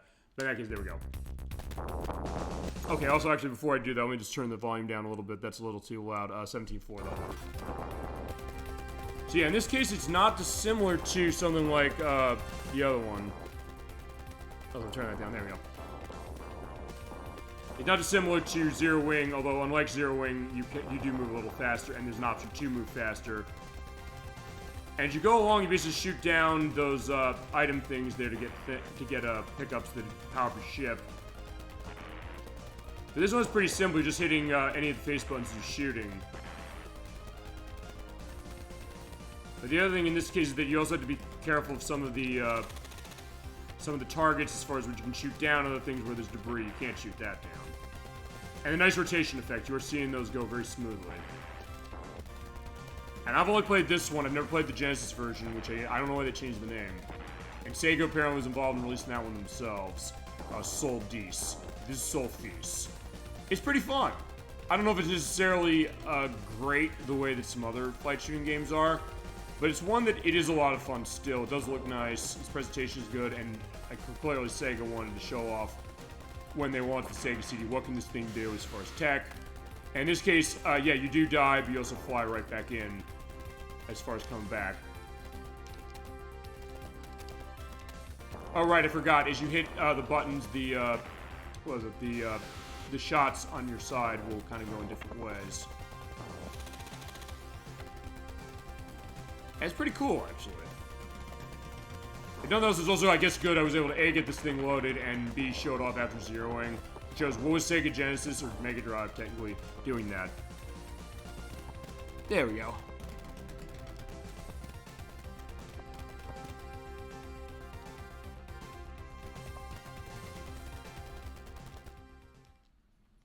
Yeah, and you're also probably hearing on the audio there, you're hearing the Sega CD disc thing going. I'll display what it looks like here, just to indicate this. You get to go behind this thing, so it's not going to be too big of a deal. Whoa. In this case, I got to defeat the spider boss, but I think what I'm going to do then is, I'll go to my first game over. I think that'll be basically it, and I think what I'm going to do is I'm just going to go into schedule. We did have a pretty good case as far as the stuff we showed tonight with Road Avenger, with a preview also of Viento, and also of Zeroing, which I didn't expect, and Sol-Feace. Whoa. So yeah, we'll have a shorter show as far as... Oh, yeah, there you go. The arms came off.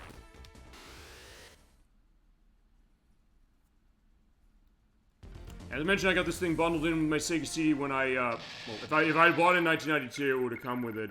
But when I bought this game, or bought the unit off of eBay in 2008, it actually came with basically everything it came with from its original release for that. So I got a lot of the music CDs that came with it. I got the Sherlock Holmes Consulting Detective and the other, what is it, the Sega Classics thing. Also in this game, when you hit on the sides of the areas, you just bounce off and do not die.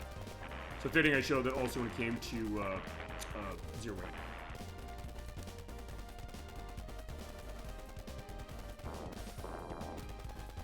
Okay.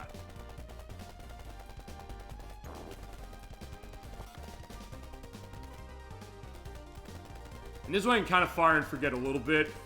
Actually, now that I think about it, this one's not as hard as something like Zeroing, but even Zeroing, I don't know if I'd say this is the hardest game of this type I've played.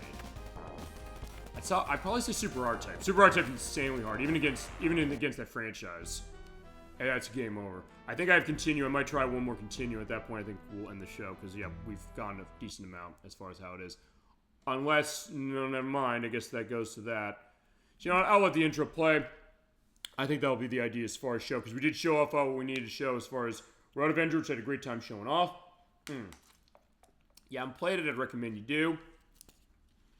But good luck getting it. As far as it, you definitely have to track the Sega CD down if you do not have it, and put it on top of your Sega Genesis, which is also the case. Also, I guess we didn't show this. Where the efforts of these heroes return freedom to the universe against tremendous odds. Must be praised in the history of mankind. From History Void by Alfred V. Munchenberger. I guess that's a real case of itself. I'll indicate below if it isn't. So here you go, going high class as far as that. From the team that would eventually, as I mentioned, go on to make the Tales of games. We got a little taste of what they're doing on Sega CD. A little taste on one thing they were doing on Sega Genesis. And first look at Toe Plane. Yeah, look at this. This is what Sega CD was doing. Actually, this is a pretty good early showcase. And it's a fun game. We can come back to this as far as a full show eventually. When I'm practiced and I'm ready to go. Especially because it's 3 lives and no continues. But alright, I think with that, since we did do that stuff, we had a great time as far as the show tonight. Thank you so much for everybody for joining us for Super Bowl Game Saturday for this week. Also, for the last week, we're going to have the show on Saturday for quite a bit of time. And we also are not going to be live next week. In fact, we're not going to be on Twitch at all next week. Let's go to that. Yeah, because our next live show is not going to be until July 4th. Yeah, so for the July weekend, we're going to start the holiday early. And flashing warnings, by the way, here, indicating that. Also trying to see where the game I was going to be doing the... Oh, right, it's over under here. Because I do have on my person right now the game we're going to be playing for our next show. Because before I get to that, though, we are not going to be live for the show next week because I'm going to be off. I'm going to be too many games. I mentioned that earlier on the program. So we will not have a show live on Twitch for next week, that being on June 27th to 28th. Instead, though, I do have something set up for us playing a game that I've wanted to show on the show as much as I can since the start of it. Unfortunately, it's something that I could not show it live in its complete form because there's visible nudity. So I said, what can I do about this? Is there any way I can get around this? Last, there was not a way I could do this and still show it live as far as showing it fully. So I said, a couple months ago, I recorded all the parts of this game, and it's going to be an exclusive to our YouTube site. Is going up at the times we would have shows next week. So on June 27th and June 28th at 7 p.m. Eastern Standard Time next week, do not come to Twitch for a show. We will not have one. We'll be on the YouTube site as far as the parts I've started recording, parts 1 and 2 of The Wolf Among Us. This is from Telltale Games. I mentioned them before. I mentioned loving this murder mystery, point-and-click, choose-your-own-adventure style game that is developed by Telltale, as I mentioned, is based on Fables, the graphic novel from Vertigo Comics. It's actually a prequel to the graphic novel. Plays Big B Wolf, the big bad wolf. He is the sheriff in Fabletown in New York City in the 1980s. And there's a string of murders going around. We have to solve them. And you also see nudity cover-ups as far as censor bars going on all over that game, particularly in Part 2 and other cases. But I recorded it. I've already edited all the footage. Each of the shows for that is going to be covering one of the 5 episodes of the game. So next week, I'm going to have parts 1 and 2 for you as a replacement for the shows we would have live normally. So June 27th to June 28th, you come to our YouTube site. I'll also have this linked because I'll have this edited early. I'll also have those parts queued up and ready to go in our playlist for The Wolf Among Us that'll be going. So you can see the first 2 parts of that game. That'll be our show for next week. And then I will be back live on July 4th. That's going to be Friday. It'll be Friday for a couple of weeks, as we're pointing out. We're going to be playing Desert Demolition starring Roadrunner and Wile E. Coyote for the Sega Genesis. It is from Blue Sky Software, the people who made Vector Man, World Series Baseball, The Little Mermaid on the Sega Genesis, and they were making Aladdin until Patrick Gilmore of Disney said, this game fucking sucks, it's not good enough, start over, we need a new team. They got Shiny, who made Earthworm Jim, would go on to make the game, and it was great. So, but don't take that necessarily as a sign that Desert Demolition's a bad game. Far from it. Actually, I think it's a pretty good game. A good reflection of Roadrunner and Wile E. Coyote. It plays both of them. It's good stuff. So, that's going to be the idea of that. So, we're going to play that in a few weeks. That's going to be on Friday, July 4th, at 7 p.m. Eastern Standard Time. Week after that, we're also going to be Friday. It's going to be on July 11th.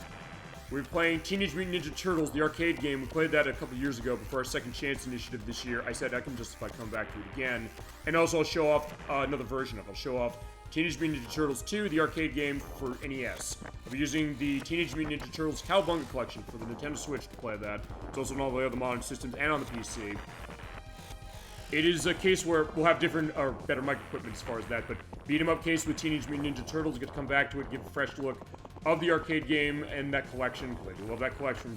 Digital clips. I would say digital pictures. No, it's not them. I'm in Sega CD mode as far as this, but no, digital clips, they have that. It's a great collection. We'll talk about it, and we'll show off a different version of that game when they said, hey, we're going to take that arcade game and put it in the home. Then on July 19th, we'll be back live for Saturday. That will be for the viewer request that month. It's going to be on the request of Electverse. We'll be playing, I just had to remind you, wait, who requested this? I should know right away. It's Space Invaders for the PlayStation. It is the remake of Space Invaders that came out in 1999 from Z-Axis, the people who made Guitar Van Halen. They made the Dave Mirra Freestyle BMX games. They made Thrasher Escape and Destroy for the PlayStation. They made Aggressive Inline. And some other stuff. I mean, BMX Triple X is worth pointing out. We can actually show this game on the show. It's a really good remake of Space Invaders that has some unique stuff to itself. And we show all that stuff for July 19th at 7 p.m. Eastern Standard Time. And then week after that, we're going to be off again.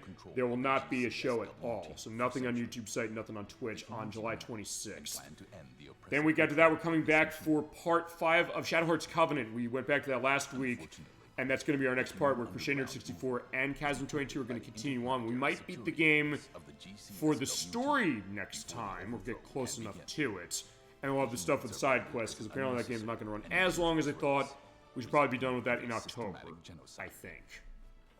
And then, for the rest of the month, days on these things to be a little up in the air, mostly, but in the Altai We're gonna start Medieval for the PlayStation. I'm gonna get that one started early because GCS-WT. I don't think the way we're gonna have our stuff going on in October, I can start it all and do it all in one show. So we'll start it on, I don't know what weekend I'm gonna start that one. Either the 9th or the 16th of August. I'll have to get a sense of that. One of those is also going to be the viewer request for Toe Jam and Earl for the Sega Genesis on the request of AG42. I'm practicing that, getting ready. I will be ready to do that one by then. Our second chance that month is going to be on Friday, August 22nd, celebrating to the day 32 years of Shinobi 3 Return of the Ninja Master for the Sega Genesis. I love that game. We played it before, but I want to show it again and go into more on it. And also give a preview, I think, of Revenge of Shinobi for Sega Genesis and Ninja Gaiden for NES. Okay, we do have new entries in Ninja Gaiden, and Shinobi's franchise is coming out kind of soon. Ninja Gaiden Ragebound at the end of July, and Shinobi Art of Vengeance was coming out in August, but I will be getting my copy for the PlayStation 5, which I pre-ordered in October, I believe. But that being said, we got that coming, and then at the end of the month, I think I'm going to do Scooby-Doo Night of Our Frights. Dolly Finn wanted to see that. That's going to be... I'm going to try and do that in one show. I think I can. I just have to be ready to do that. And September, I don't think we have a show on September 5th or 6th. I don't think. Yay, as far as what I'm seeing, as far as chat. Okay, well, wait a minute. There's stuff I missed in chat. Sorry. I was so focused on everything else, I didn't look back. Protorova, hi. Meanwhile... Society says video games are addictive and dangerous. I don't know. I think we showed a pretty good case of it tonight. So good to have you tonight. Sorry for missing you on that. And also Dolly Finn saying, wishing you the best with your move, Electverse, and thank you for the show. Oh, sure, of course, no problem. And yeah, thank you for stopping by as far as what we got, Protorova and everybody. And sorry I missed that. I just totally was focused on the other stuff we had.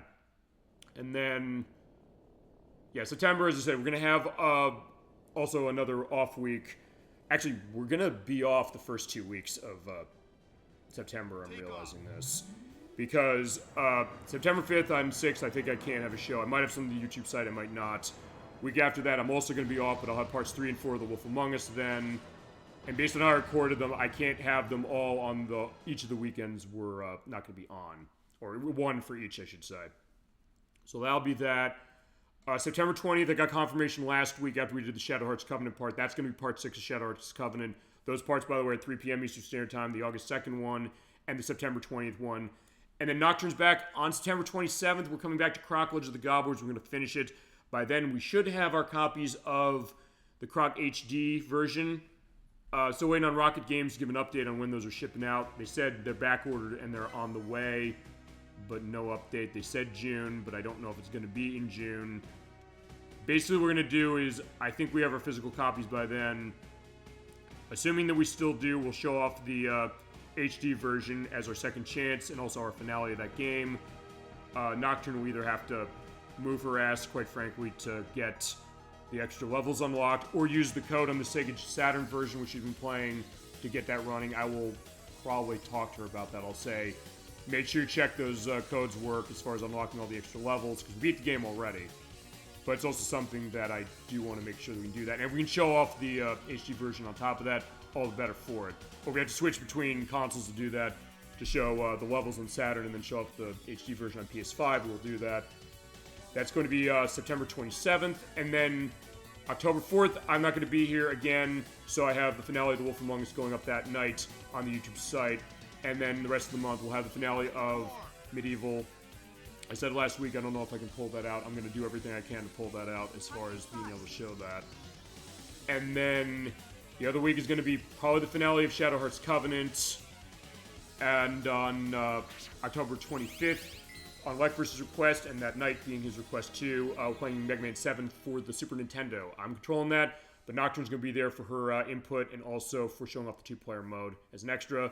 Then Halloween night, we have Castlevania Chronicles for the PlayStation. That's a Friday show. And then we are off on November 8th again. And nothing on any case of either YouTube or Twitch. But then we come back strong with our second chance of November, that being the Shadow the Hedgehog 15th or 20th anniversary to the day again, case of itself. We're looking at the extra hard mode, or whatever they call it.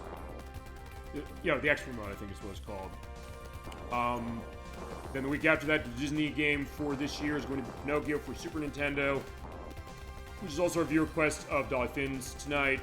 And then the listed Xbox Live Showcase on Volume 2, I should say, because we did Volume 1 last year.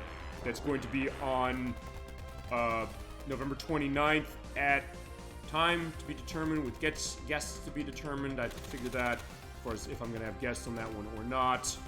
We'll have a bunch of games to show off. We'll be showing off Penny Arcade on Rain Slick Precipice of Darkness. We'll be showing off Outrun Online Arcade. We'll show off Sega Rally Online Arcade. We'll show off the Fancy Pants Adventures. We'll show off Limbo. We'll show off Fez. We'll show off Black Sword Knight. Black Sword Knight, I should say. Yeah, that's the one. And many, many more as far as our look at games on 360 you can no longer purchase there. But maybe other places. We'll go on that as it is. And I think that's about it. In December, I got to figure what we're doing as far as Second Chance with viewer request is going to be if I can start Yoshi's Island that month. I hope so, because I want to celebrate 30 years of that one too. We'll figure that as we go along. So yeah, I think with that, that's going to be our shorter show tonight for the case of this. But I had a great time playing Road Avenger for Sega CD, as well as giving you a little bit of a taste on Sol-Feace. With great difficulty, we did get there, finally. El Viento and Zeroing. And I'll have the timestamps, by the way, down to everything as far as what we showed when I do the edit in a couple of days. This will be a quick turnaround, though. I will say that, because this is not a long edit whatsoever. It's just 3 hours. All right, so with that, thank you so much for watching Super Bowl Game Saturday, everybody. Thank you to Elect vs. Dolly Finn and Protorova, our best channel on Twitch. Thank you so much for joining us and making the show what it is. We do appreciate it. I appreciate it. Everybody who comes on the show appreciates it, too. Good night. Good night to you, Dolly Finn, as well. Hope you have a great rest of your weekend, a great week coming forward, and you enjoy your week next week. We will be having the YouTube site upload at 7 p.m. Eastern Standard Time as a live premiere. That is also age-restricted, by the way, for Part 1 of The Wolf Among Us on June 27th. Part 2 is on June 28th, and I will see you live here on Twitch again on the 4th of July for Desert Demolition, starring Roadrunner and Wile E. Coyote for the Sega Genesis. Till then, keep being awesome, have a wonderful night, enjoy the next couple weeks. I'll see you then.